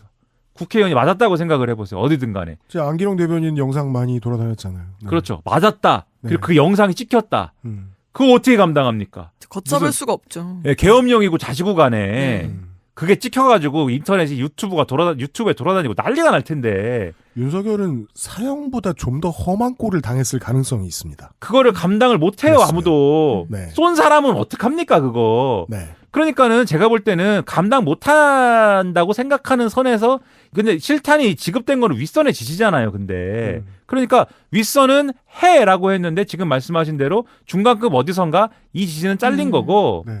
그리고 그 이제 현장의 국회의 동영상들을 보면은 이 군인들이 어떤 경우에는 막 뭘 하는데 유리창도 깨고 뭘 하지만은 전반적으로 우왕좌왕해요. 또 경내에 들어가서 그 왜 뭐냐 그게. 네, 길을 열어줬다가 닫았다가. 그렇죠. 그러고. 그리고 또 아까 체포조 같은 경우는 늦게 오잖아요. 왜 늦게 왔냐 이런 게 지휘 계통이 좀 이상했던 거 아니냐 이런 분석도 있고 왜냐면은 계엄사령관이 누군지 11시까지 몰랐잖아요. 이게. 그죠. 정확하게. 가면을 쓰고 있었거든요. 네, 그리고 전군지휘관 회의를 그 전에 열어버려가지고 또 지휘관들은 어디로 막 갑니다 또. 전군지휘관 회의를 하러 가요. 네. 그러면 그 밑에 있는 실무진 입장에서는 야 이게 누구 지휘를 지금 실질적으로 어디의 지휘를 어떻게 받아야 되는 거야? 언제 출발하는 거야? 이게 뭐 어디야? 도착지 모르고 출동했다는 얘기도 막 나오고 그랬었죠. 그렇죠. 뭐 북한 뭐 어디 막으러 가는 줄 알았다면서요 지금. 근데 내리고 보니까 뭐 국회고 뭐 이랬다면서. 그러니까 벙쪄가지고 야 뭔데 이게 오늘 하는 일이 뭔데 누구한테 물어봐야 되는데 뭐 이러면 멘붕 터지면 이분들이 어떻게 해야 되는지 아십니까? 스마트폰을 꺼낸 후에 YTN 뉴스를 틀어야 됩니다. 뭔데 이게 오는 차에서요. 네, 뉴스 보는 거예요. 뉴스 보면서 일단 있어봐. 늦게 오는 이유가 있고 걸어오는 이유가 있습니다. 이게. 이런 얘기들. 적어도 제가 보고 느꼈던 이제 너무 오래돼서 기억은 잘 안 납니다만 707 대테러 부대는 본인들이 우리나라 최고의 그러니까 육군 최고의 엘리트라고 생각하는 자부심을 가진 부사관들이에요.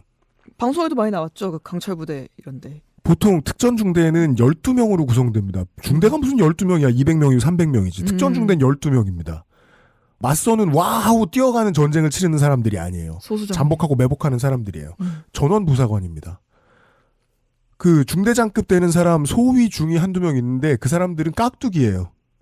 평생 707에 있는 부사관들이 이끌어주는 거예요.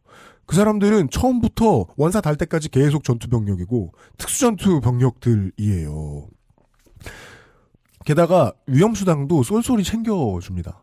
나쁘지 않은 직업이에요. 자부심을 가지고 해도 굶어 죽지도 않고 자부심을 계속 유지할 수도 있는 보기 드문 우리나라에서 하입이 있는 군인 직업이에요. 그런 사람들은 품위를 지키는 법을 저는 안다고 생각해요. 적어도 그런 의미도 있었을 것 같고 저는 이제 그 자리에서 봤으니까 SDT 병사들이 제가 왔잖아요. 사람들하고 몸싸움하는 걸 제가 봤잖아요. 이 청년들이 일단 눈에 힘이 없는 건 둘째치고 무기가 없는 거예요. 총을 어디 차는지는 제가 안다 말입니다. 어디에도 총기가 없어요. 이 부사관들한테는 권총 주지 않아요. 소총이 지급되면 소총은 보이잖아요. 그리고 전투를 나가면 총기를 나중에 불출받지 않습니다. 들고 트럭을 타지. 처음부터 비무장 상태로 들어간 거예요. 장군이 그렇게 지시했나? 그렇다면 계엄사령관 위의 계통의 지시를 장군급에서 어긴 거고 사단장급에서 누군가가 어기기로 결심한 겁니다. 허술함으로 볼 수 없다는 거죠. 고의가 있었다는 거죠. 예. 그들이 시민으로서 어떤 판단을 했다. 그게 들어가지 않으면 어젯밤에 그런 일은 없었습니다. 더 심한 일이 있었어야죠. 밀리샤들이 있었죠. 국회에. 누가 있었습니까? 보좌관들이 소화기 뿌렸죠. 네.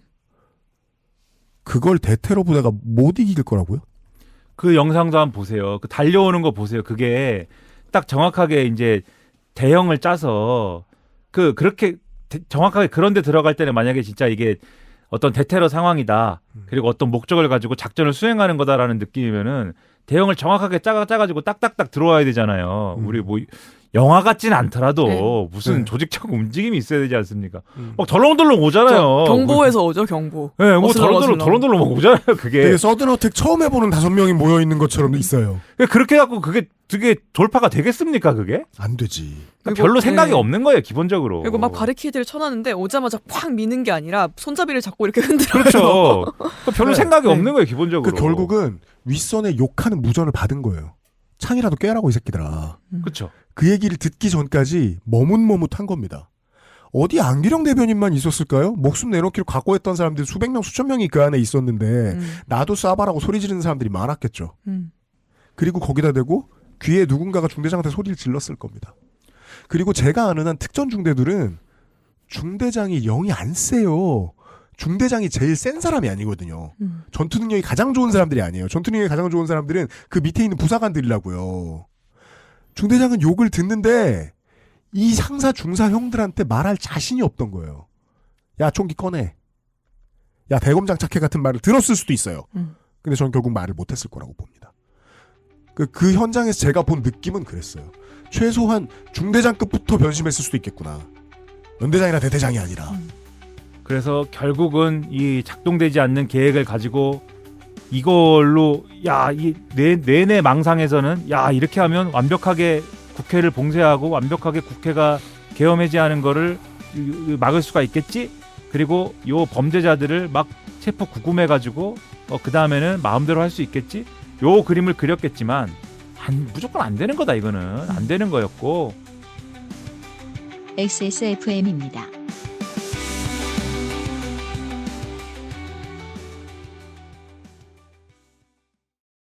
주문 토마토 베이컨 꼬치요. 주문 새우 치즈말이 추가요. 주문 오늘따라 더 바쁘지만 내가 제일 빠르지. 맛있게 드세요. 아이들과도 즐길 수 있는 직관적인 순발력 게임 화제의 베스트셀러 꼬치의 달인을 만나보세요. 필요한 건 오직 테이블, 친구, 그리고 만두 게임즈.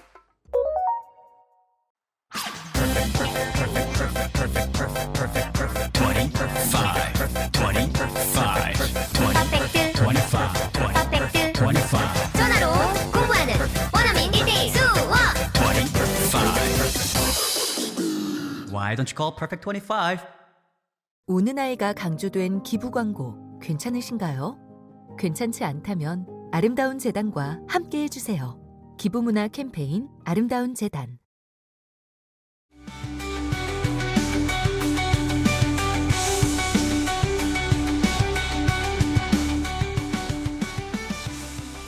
그리고 아까 뭐 ATM도 말씀하시고 이 인터넷도 말씀하시고 그랬지만 애초에 목표와 목적이 뭐였느냐.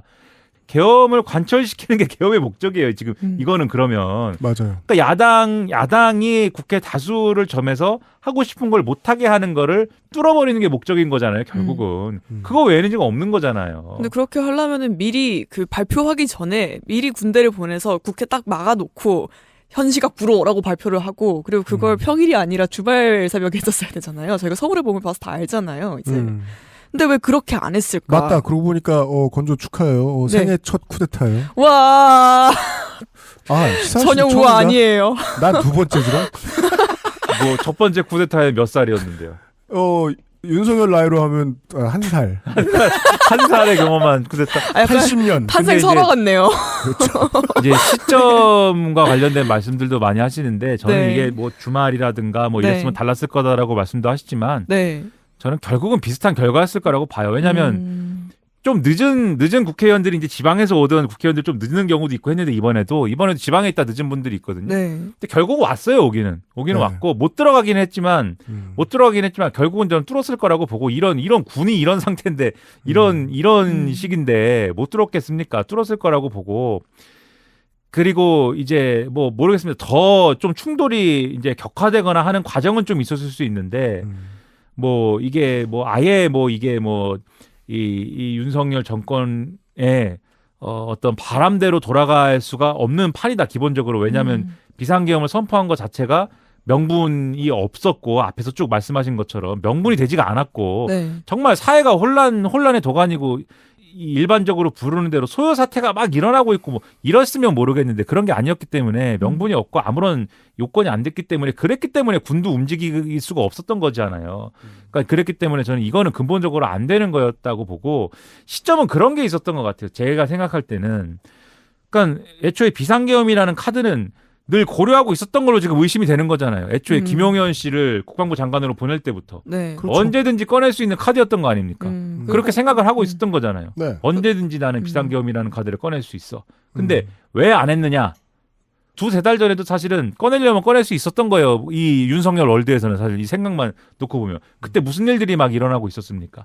세상병 사건 뭐 이거 뜨거운 뭐 어떤 이슈죠. 네. 그다음에 그 얘기하면서 뭐 이종호 씨 얘기 막 등등등 나오죠.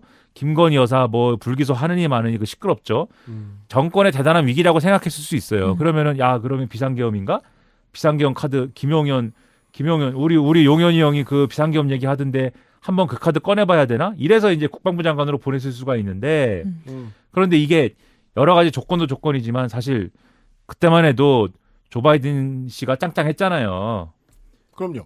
미국이 인정해 줍니까 이거? 그런 게 있는 거라고요. 그래서 요건이 안 맞는데? 라고 생각했을 수 있다. 네, 국감에서도 그렇게 얘기했었죠. 김용현 본인이. 그렇죠. 그러니까 김용현 씨가 아주 간신배예요. 이분이. 자기가 자기 입으로 얘기했잖아요. 아까 쭉 말씀드렸죠. 계엄령 선포하면 군이 따르겠습니까? 나 같아도 따르지 않겠습니다. 미국이 허락해 주겠습니까? 네, 지가 다 아는 거 아니에요. 아는 사실 아니에요. 군이 안 따른다. 지금 와서 시겁한 건 그때 대답을 하면서 본인이 다짐하고 있었어야 이 얘기가 맞아요. 그렇군요. 군의 말을 듣게 해야 되겠군요. 라고 속으로 생각한 거예요. 미국이 허락할 때 해야겠군요. 미국의 허락을 받아야 되는군요. 군이 말을 안 듣는데 제가 이제 약간 비틀어서 얘기하면 군이 말을 안 들을 거를 뻔히 알면서 왜 우리 윤석열 대통령님께 이 비상계엄 하자고 왜 건의했습니까? 실패할 거 뻔히 알면서. 이런 간신배가 있습니까?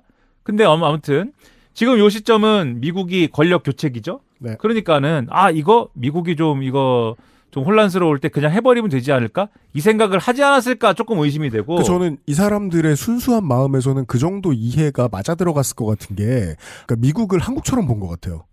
정권이 바뀌면 모든 게 바뀌지 않을까? 라고 생각한 것 같아요. 12일 정도는 여유를 주지 않을까? 아무리 트럼프여도요. 정보국은 못 건드립니다. 정보기관이 세상을 보는 눈은 바뀌지 않아요. 미국에서는. 그 렌즈를 끼고 어차피 대통령이 공화당으로 바뀌어도 세상을 봅니다. 어차피 망했어요. 그 문제에 대한 미스테리. 지금 두 가지로 갈릴 수 있습니다. 미국과 사전에 얘기했느냐 안 했느냐. 저는 세 가지를 봅니다. 하나, 처음에 쿠데타의 새벽에 많이들 얘기했던 건 미국한테 얘기 안 했나 보다 였어요. 근데 생각할 수 있는 반대를 생각해봤거든요. 미국이 얘기를 했다 라면 그 신새벽에 외국 출장 나가 있던 조 바이든이 보고만 받았다라고 짧게 얘기한 건 손절을 하겠다는 메시지가 되는 거예요. 전부터 알고는 있었는데 성공하면 그냥 두려 그랬는데 망했네요. 정도일 수 있는 거예요. 전에 보고를 받았을 수도 있어요. 3번은 뭐 어차피 도청 다 되는데 뭐 알았겠죠.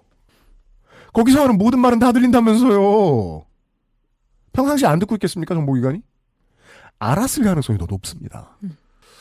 그 대충 알았을 텐데 근데 어쨌든 대응을 뭔가 미국이 쌈박하게 못하지 않을까 이런 생각 순진해요. 플러스 그 다음에 이제 결과적으로는 이 비상계엄 카드를 애초에 고려할 때부터 목표는 윤석열 대통령 본인과 김건희 여사를 방어하는 게 목적인 거잖아요. 그럼요. 뭐든지 간에 그게 뭐든지 간에 김건희 특검이든 뭐든지 쭉 보니까 이 두세 달 전과 비교해서 보면은 명태균 씨 이슈로 뭐 난리가 났고 또 그리고 윤석열 대통령이 그 폭망 기자회견을 함으로써 수습은 전혀 더 안 되는 방향으로 움직이게 됐고 더 떨어졌고요. 지지율. 그렇죠. 지지율은 더 떨어졌고 더 위험해졌고 김건희 여사와 관련돼서는 그리고 이제 특검을 처리한다고 뭐 특검을 또 발의해가지고 특검을 처리한다고 하는데 한동훈은 자꾸 저러고 불안하게 만들고 그러면 지금인가?라고 생각을 하는데 이게 또 이렇게 얘기할 수가 없잖아요. 나는 나 자신과 김건희 여사를 지키기 위하여 비상계엄을 선포한단다 이렇게 설명할 수는 없는 일이잖아요. 그러면은 어떤 핑계를 대야 하느냐? 야 이거는 내가 그래서가 아니고 자꾸 사람을 탄핵을 해서야 이렇게 얘기하고 싶다. 그래서 요 날짜가 검사 탄핵, 감사원장 탄핵 그 전날인 거잖아요. 너무 유치하잖아 진짜. 그래서 전날이니까 요때 비상계엄 얘기를 했더니 비록 실패한 다음 날이지만 소위 말하는 그래도 이거를 감싸고 싶은 친윤 쪽에서 뭐라고 하느냐? 얼마나 대통령께서 답답하셨으면 그랬겠습니까? 이 얘기를 이제 하는 거잖아요. 그러니까 극보수층 어떤 일이 일어나도 윤석열 대통령을 이해해주고 싶은 그런 사람들과 지지층은 황교안 맛. 네, 마지막까지는 그 얘기를 붙들고 가는 거예요. 뭔가 핑계는 있어야 되잖아요. 네, 탄핵을 이렇게 많이 하는데 국정 어떻게 해? 그렇죠. 국정을 이렇게 마비시키려고 탄핵을 하고 방탄을 하지 않느냐. 그 얘기를 하는 마지막은 남겨놓은 거예요. 그거를 하겠다고 하니 내가 그걸 막기 위하여 이 비상계엄을 선포한 것이다. 그 바로 전날에 이렇게 가기 위한 요 택일이 아니냐라는 생각을 저는 좀 했고 근데 만약 이렇게 어떤 분들한테 이런 얘기를 했더니 막 야 그렇게까지 치밀한 사람은 아니야 막 그러더라고요. 무슨 소리야? 거기까지는 초등학교 1학년이라도 생각하지. 뭘? 그렇죠. 근데 이제 윤석열 대통령 좀 우습게 보는 거죠. 너무 우습게 보네. 만약 그렇게까지 우습게 봐야 한다면 그러면은 요 택일은 그러면 아주 우발적으로 벌어졌다 이쪽으로 생각을 해야 되지 않겠습니까? 그런 전제에 맞는 설명 방식은 이런 거밖에 없어요. 그러면 윤석열 대통령이 어제 이제 김용현 장관하고 술 한잔 하다가 아이 인생 개 같은데 어차피 이렇게 된 거 그냥 어차피 이렇게 된 거 그냥 대통령으로서 쓸 수 있는 권한을 끝까지 한번 써보고 갈란다 나는 이렇게 해가지고 이제 했다. 네, 제가 아는 기자는 그것을 권한 탕진잼이라고 불렀어요. 있는 걸 다 써보기. 네, 뭐 그런 거다. 네. 네. 근데 그 결과가 어떻게 됐느냐? 결과가 어쨌든 이렇게 망했고 미국이 뭐라고 합니까? 국회에서 이렇게 의결을 한 이후에 미국이 뭐라고 해요? 미국 국무부가 뭐라고 해요? 그 국회에서 의결을 했는데 그거를 좀 받아들이는 거를 우리는 지금 저기 기대를 하고 기다리고 있거든. 조금 수습을 하지. 이렇게 얘기를 하잖아요. 이게 공식적인 멘트잖아요. 그러니까 동맹관계에 있는 미국이 외국에 대해서 동맹관계에 있는 외국에 대해서 지금 공식적으로 설명하는 멘트가 이 정도인데 물밑에서는 얼마나 대단한 얘기들이 있었겠습니까? 사실 따지고 보면은. 그러니까 제가 이상하다고 생각한 게 뭐냐면 윤석열 대통령이 이게 국회에서 의결을 한 건 뭐 1시 좀 넘어서 했나 그렇잖아요. 그렇죠. 말을 안 해요 윤석열 대통령이. 가만히 있죠. 네. 그래서 제가 불안하다고 생각했어요. 계엄 선포할 때도 절차니 뭐니를 다 개무시하고 이렇게 쭉 가더니 이 의결을 해도 어차피 절차는 무시하고 있기 때문에 이 의결한 거에 대해서도 그냥 무시하고 갈 수도 있겠다. 군까지 집어넣었으니까. 그렇죠. 그게 제일 불안했죠. 난 인정 안 해. 이렇게 갈 수도 있겠다. 이런 불안감이 있었는데 4시 반엔가 대통령이 나와가지고 설명을 하잖아요. 네. 여러분 국회가 이 의결을 했기 때문에 나는 그러면 그거를 인정하기로 하고 그러면 어떻게 해야 되느냐면은 국무회의를 또 열어가지고 요거를 이제 안건으로 다뤄갖고 계엄을 해제를 해야 되는데 지금이 아직 출근할 때가 안 됐잖아. 새벽이어가지고 오는데 그죠. 조금 시간이 걸리니까 양해를 해주세요. 특유의 말도 안 되는 핑계를 대는 거 보고 확신이 들었죠. 저 화법이 나올 때는 네. 그 직전까지 고민한 거다. 근데 저는 이게 어디 거짓말을 붙일까. 그렇죠. 그런 건데 이게 왜 웃기다고 생각했냐면 그렇더라도 국무회의에서 결정을 한 다음에 메시지가 나와야죠. 어차피 지금 3시간 이상을 허비했잖아요. 그쵸. 이것도 결론 정해놓고 국무회의 소집하는 거죠, 그러면은. 근데 이게 3시간을 허비했든 4시간을 허비하든 똑같지 않습니까?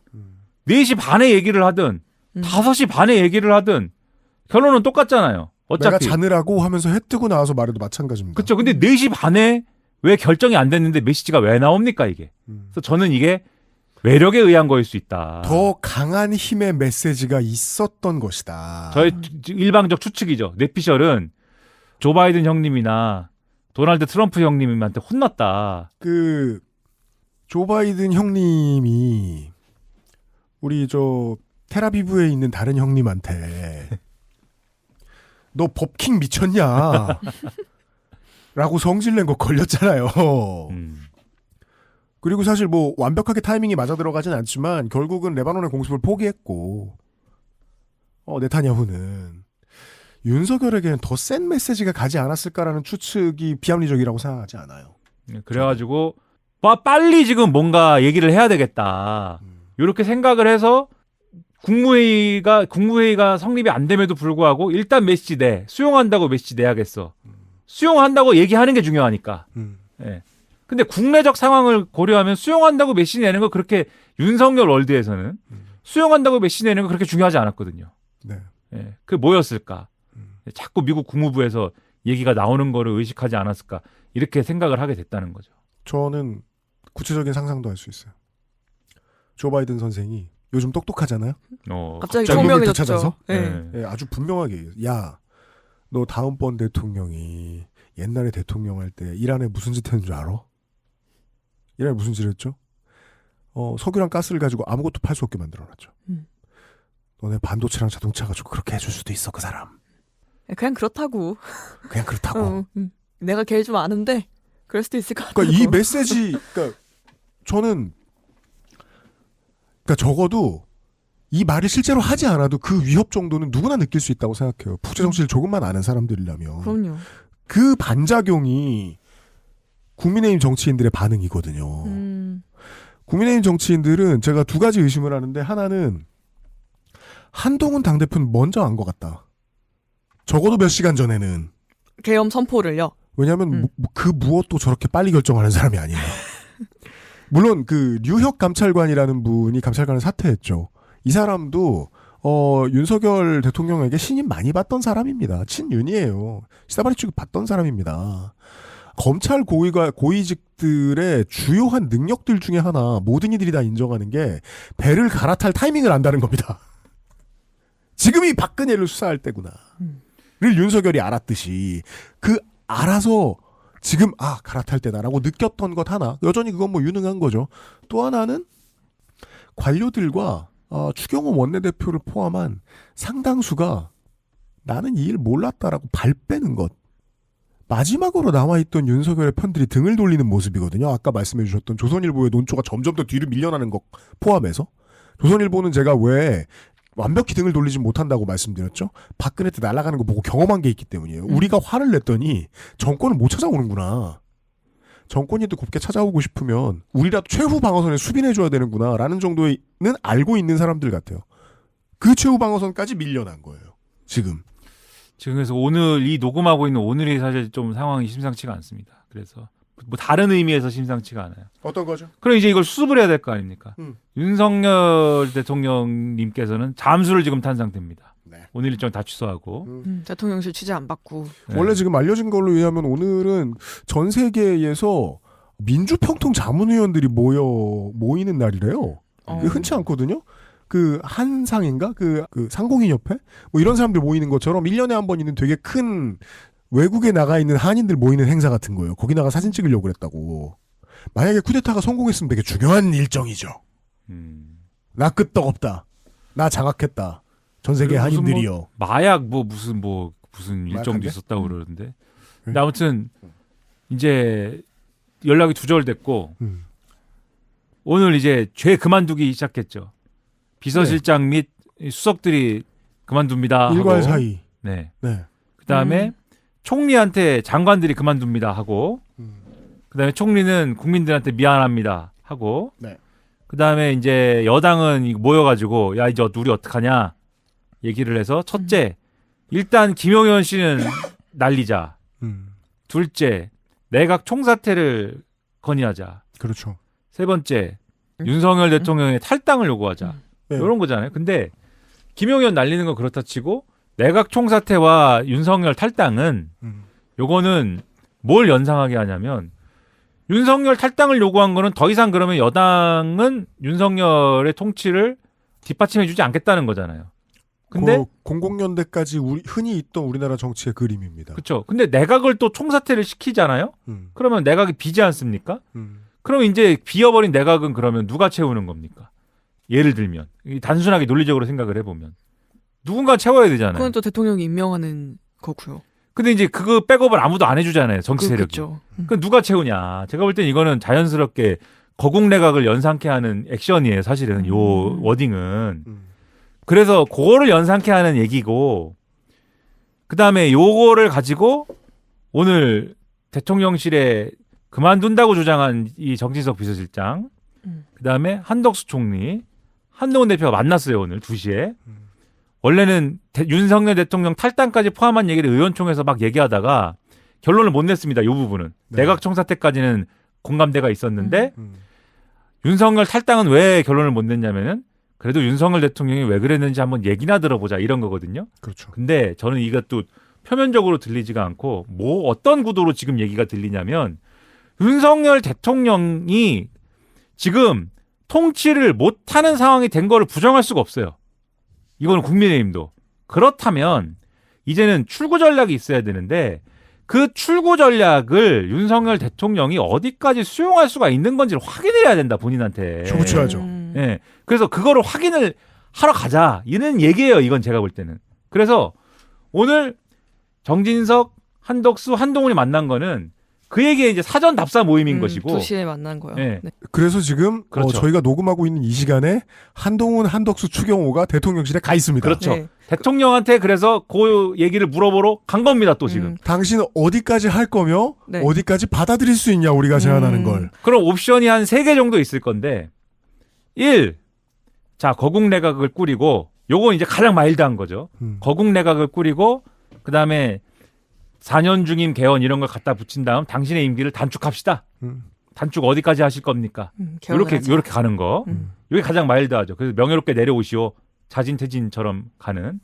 이게 이제 가장 마일드한 거고 두 번째는 뭐 이것저것 갖다 붙이지 말고 그냥 뭐 그걸 하야라고 부르든지 뭐라고 부르든지 그냥 조건 없이 그냥 자진 사퇴하시오. 이승만처럼 끝내라. 그렇죠. 이렇게 가든지. 네. 세 번째 이런 것도 이제 받아들여지지 않으면은 그러면은 이제 그러니까 첫 번째는 거국 내각 플러스 뭐 개헌의 뭐 이 임기 단축은 대통령이 실질적으로는 통치에 손을 뗀 상태로 왜냐하면 거국 내각이라는 게 그런 거잖아요.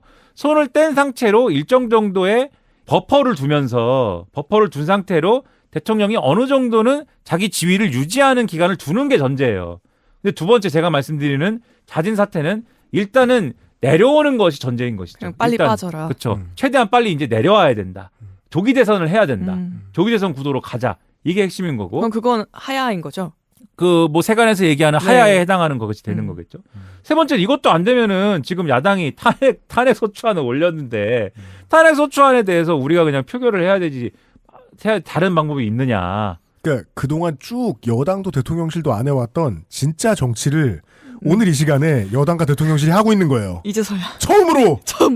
그리고 이제 가장 유력한 시나리오는 제가 이제 그 약간 이제 그 저렴한 단어를 쓰자면은 얼마나 저렴한지 봅시다. 예, 대통령이 이렇게 얘기하는 거죠. 근데 이거는 쇼당에 안 붙지. 그거 원래 내 돈 아니냐? 이렇게 가는 거죠. 그렇죠. 쇼단에 안 붙는다고요? 내 몫을 너무 많이 뺏어간다로 번역할 수 있습니다. 네, 제가 그러니까 아직도 원래 내 몫으로 생각하고 있는 사람이어야 어젯밤에 쿠데타를 일으키죠. 이게 뭐 설명이 어려워? 그러니까 아직 여운이 식지 않았어. 난 성공할 수 있었다고. 정치적인 도박수가 모두 통해서 정치를 한 번도 안 해본 사람이 대통령까지 올라왔는데 합의가 안 되고 그다음에 당내 친윤들의 이제 그 회방이 계속되고 그래서 탄핵 소추안이 뭐가 이게 이탈표가 얼마나 나오는 거야 식의 이제 어떤 셈법이 계속되고 뭐 이런 정국으로 갈까 싶은 약간 그런 느낌으로 네. 만약에 지금 이 시간에 자살하기 직전에 아돌프 히틀러처럼 약이나 술 따위에 윤석열이 취해 있다면 셋을 보면서 이렇게 얘기하겠죠. 야 한덕수 너 노무현 때 빌빌대던 거 다시 데리고 왔더니 네가 할 줄 아는 게 뭐 있다고. How dare you. 네. 추경호 뭐 기재부 놈들이 뭘 한다고 내가 캐비넷에 네 얘기 없는 줄 알아? 한동훈은 늘 무시했고. 그 말씀하신 대로 야 쇼당 안 맞는다. 이렇게 되는 건 모든 게 보람리하지. 그렇다면 아까 하던 얘기로 돌아갈 수밖에 없는 게 이 타이밍이 어제 새벽의 타이밍이 즉흥적이었다면 그 원인은 여전히 김건희가 맞습니다. 제가 김민아랑 떠들려고 어제까지 그저께까지 내내 준비하던 그 내용이 맞습니다. 갑자기 내가 늘 무시하던 저 여당 대표라고 갑자기 되어 있는 저 친구가 최소한 8석은 확보한 것 같고 우리 와이프가 특검을 받게 할 거래. 그것도 겁나. 근데 명태균의 변호사가 나와가지고 민주당이나 국민에게 황금포를 드리겠습니다. 라고 말해. 그러면 아마 V0의 음성이 더 나오겠죠. 이공천조라 저공천조라 이사업해라 저사업해라 되게 많은 게 나오겠죠. 사실 이미 나오겠지만. 거기에서 버튼이 눌렸어야 이 정도 타이밍이 나오는 게 맞긴 맞는 것 같습니다.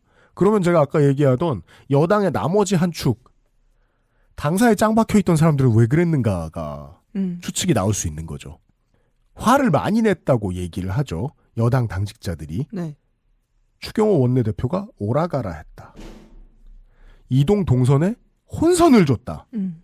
당사로 왔다가 그리고 들어갔다가. 우원식 국회의장에게는 당이 중지를 모을 시간을 달라고 했다. 근데 12월 3일 밤 11시에서 12월 4일 새벽 1시로 넘어가는 시간을 생각해 보시면 시간을 달란 얘기는 특전사가 침투할 시간을 달란 소리입니다.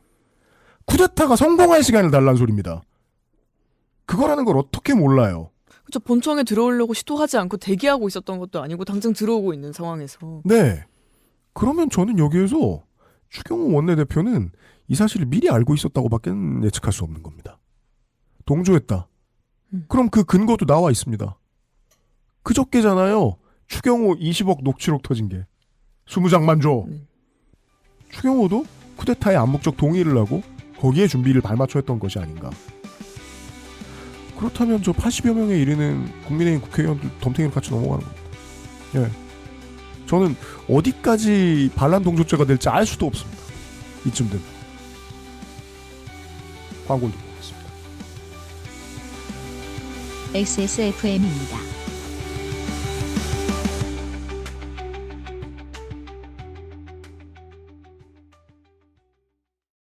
우와, 이 예쁜 거 뭐야? 스페인 가면 있는 거잖아. 성당에 스테인드 글라스를 만드는 게임 해볼래? 좋아, 벽에 걸어놓고 싶게 생겼네. 사그라다 파밀리아 성당의 아름다운 모습을 그대로 옮겨놓은 화려한 주사위 게임 사그라다. 필요한 건 오직 테이블, 친구, 그리고 만두 게임즈.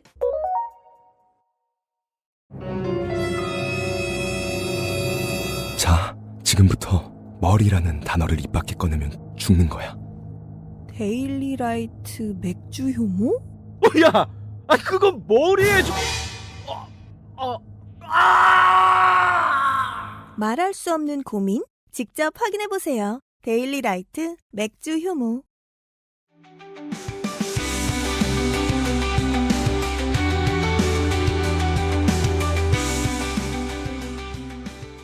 이상하네요. 대본이 없는데 할 얘기는 많네요. 더 있어야 할 얘기가?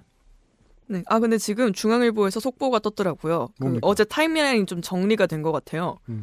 이거 뭐 크로스 체크는 또 필요할 수도 있겠지만 일단 중앙일보는 냈어요. 여권 관계자의 얘기라고. 그러니까 국무회의가 계엄령 선포 전에 정족수가 채워졌대요. 명단도 다 나왔어요. 그래서 11명을 채워서 했는데 한 총리와 뭐 부총리가 굉장히 반대를 했지만 국방부 장관과 대통령이 굉장히 강경하게 밀어서 근데 이게 아까 심의라고 하셨잖아요. 네. 그래서 이 강경하게 밀면은 이제 완전히 막을 수 있는 거는 아니다.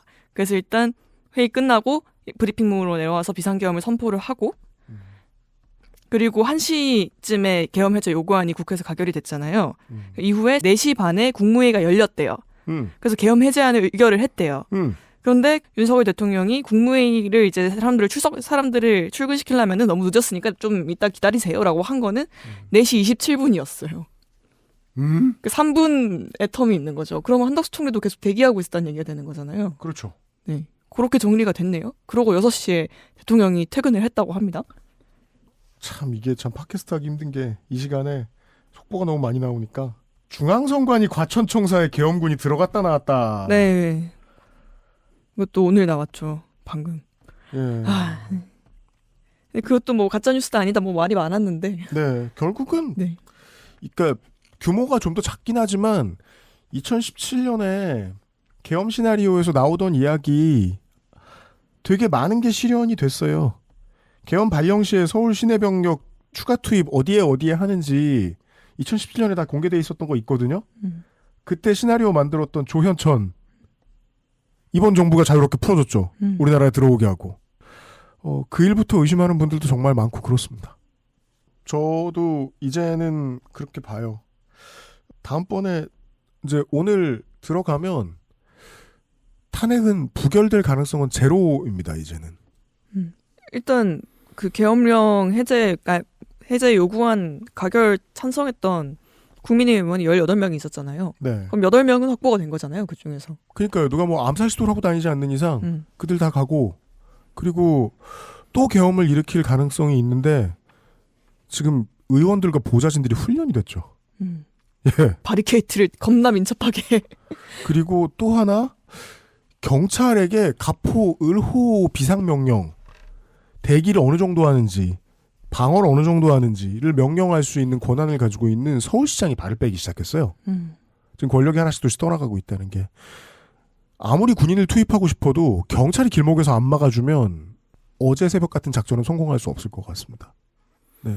그리고 아까 말씀드렸듯이 군이 따르겠냐고 군도 안 따르고 말했잖아요. 김용현 씨가 본인이 얘기했지 않습니까? 군이 따르지 않는다. 그 말이 맞다니까요. 안 따르고 또 한다고 뭐 이번에는 따르겠습니까? 안 되고 계엄령을 다시 선포하는 건 안 되고 다만 이제 이런 문제는 있어요. 그 탄핵 소추안이 가결이 될 것이냐의 문제에 있어서 그 18명의 성격을 어떻게 규정할 것이냐. 본인들은 또 이 문제와 그 문제는 다르다고 지금 주장을 합니다. 그러니까 왜냐하면 계엄 해제는 그렇게 했는데 워낙 이제 급하니까 그렇게 했는데 대통령을 탄핵을 시키는 거는 어쨌든 국민의힘이라는 정치 세력과 보수 정치의 미래를 결단낼 수도 있는 문제다라고 이제 판단을 하는 거지 않습니까? 그리고 또 세력의 분열이나 이런 것들을 감수해야 되는 거잖아요. 그러니까는 머뭇대는 건데 머뭇대면 안 되는 거죠. 이런 문제에 대해서 머뭇대면 안 되는 거다라는 당위를 말씀드리면서 논리적으로도 그러면 안 된다. 왜냐하면 한동훈 대표가 분명히 규정을 했잖아요. 이 사건의 성격 규정을. 위헌적이고 위법적인 비상계엄 선포이다. 라고 사건 규정을 했는데 비상계엄을 선포한 거는 대통령이지 않습니까? 대통령이 위헌적이고 위법적인 일을 했잖아요.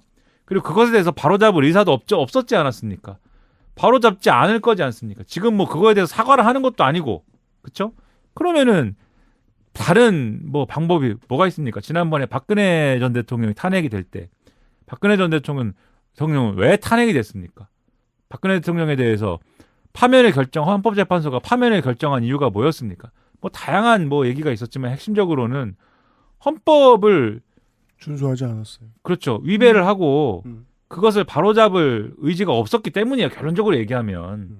똑같은 상황을 맞닥뜨리고 있는 거거든요.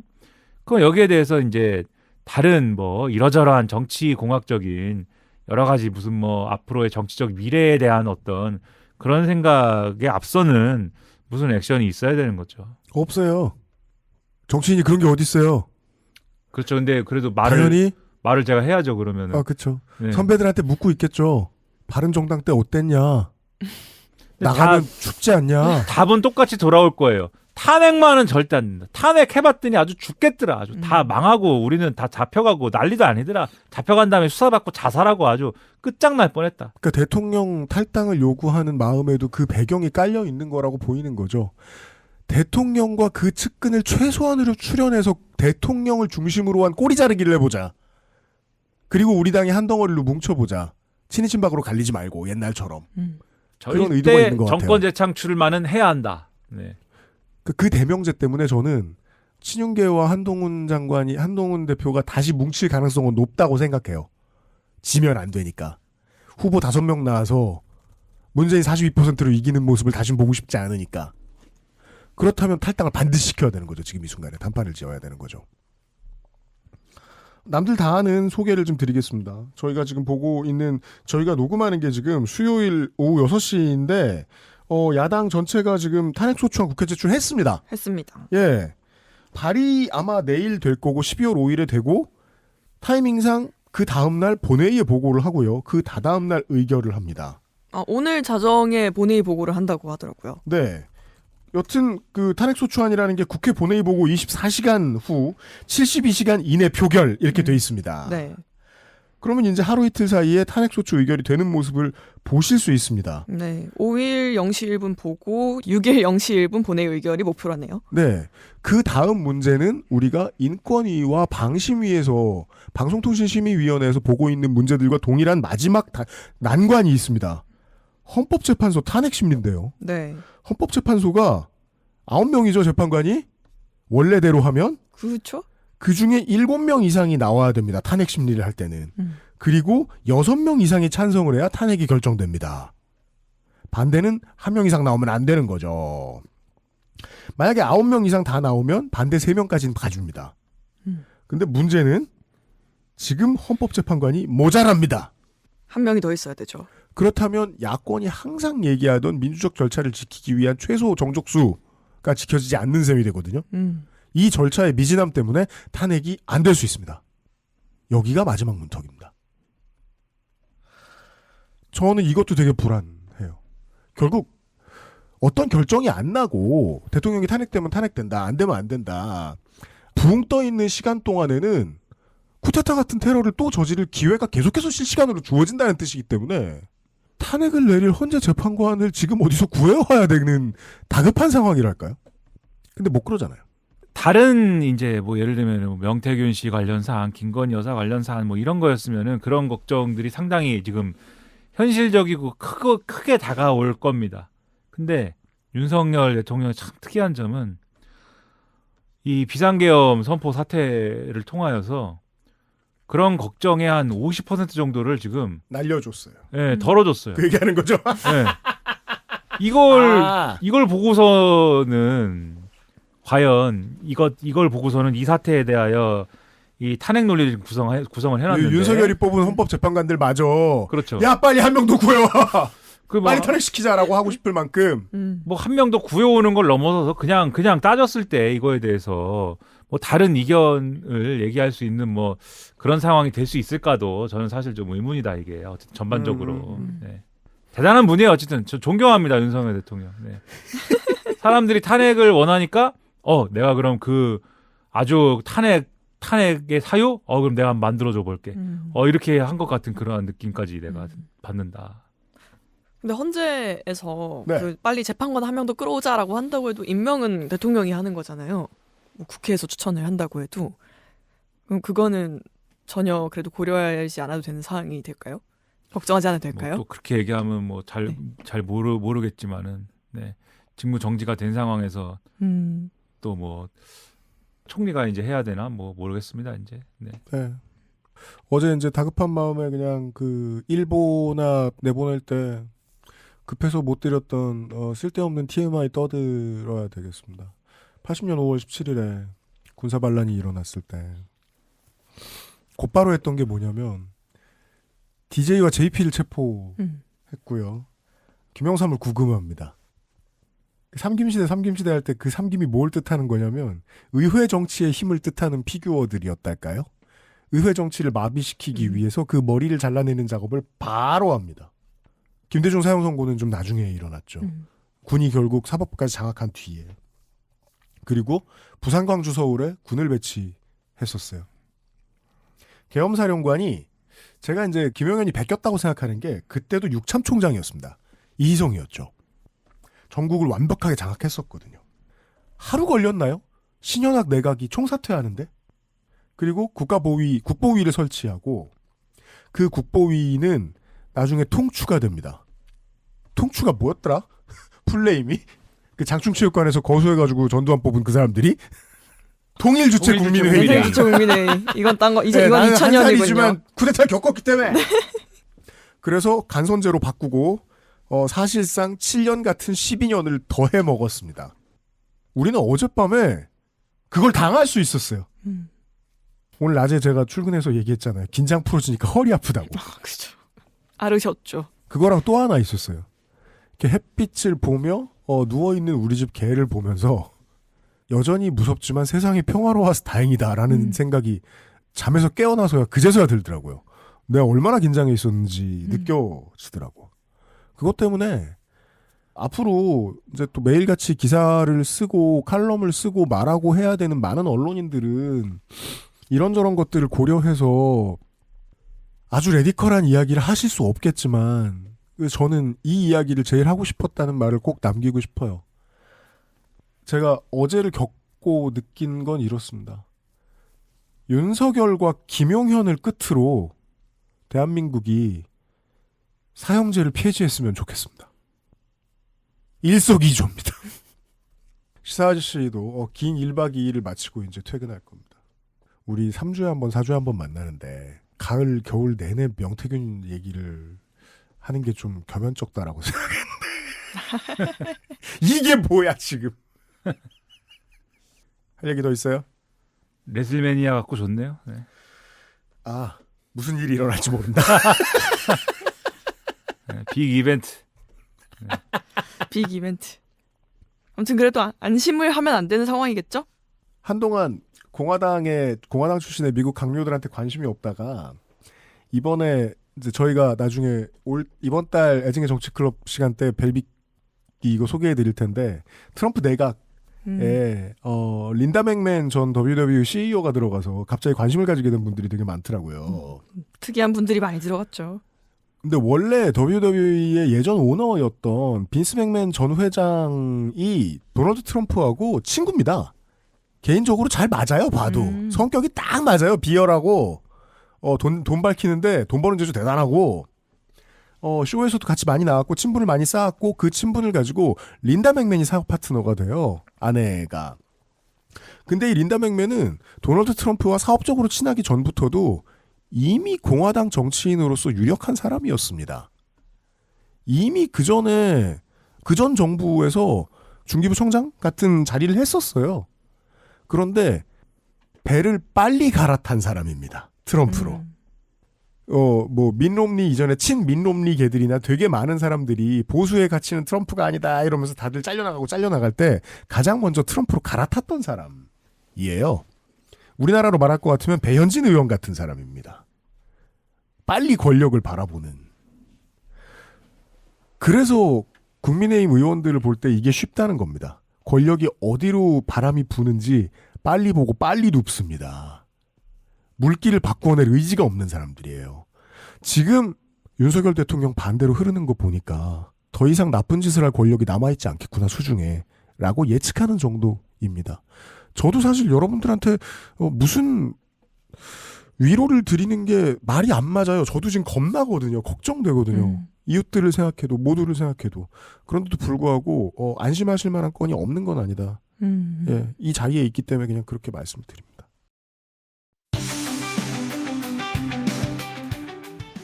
시사 아저씨를 보내드려야겠습니다. 우리가 일주일 동안 최대한 잠을 잘 자서 목소리와 컨디션을 회복해가지고 만납시다. 그러시죠. 랩을 해야 되기 때문에. 안 한다니까. 안 했다니까. 경군 앞에서 랩을 해야 된다. 아 미쳤어 진짜. 측면에서 나오는 성량. 검은 신화 50 깔았어요? 아니요. 예. 요즘 한국 전국 같은 게임입니다. 자, 아까 오프닝 때 정확히 그 말을 하고 싶었지만 엔딩으로 가는 게 맞는 것 같아요. 저 흉한 것은 무엇이냐 했더니 첫판왕입니다. 갈수록 흉한 것이 나옵니다. 그러면 어떻게 해야 되죠? 우리는 당황하지 말고 랩을 해야 된다. 아니요. 서브 퀘스트랑 파밍을 열심히 해야 됩니다. 실력을 쌓기 위해서. 지치지 않기 위해서. 공략 연상 열심히 보고요. 그렇습니다. 네. 네. 계속해서 그 아실에 귀 기울여 주셨으면 좋겠습니다. 이번 한 주의 그 아실은 이것으로 가름하도록 하겠습니다. 저희가 쉰 게 아닙니다. 다음 주에 정규 편성으로 특별히 더 흉한 일이 있지 않은 이상 정규 편성으로 다시 인사드리도록 하겠습니다. 시사 아저씨와 함께 물러가죠. 그것은 알기 싫다. 577이었습니다. 원조리터 UPD였습니다. 고맙습니다. 다들 주무셔요. XSFM입니다. I, D, W, K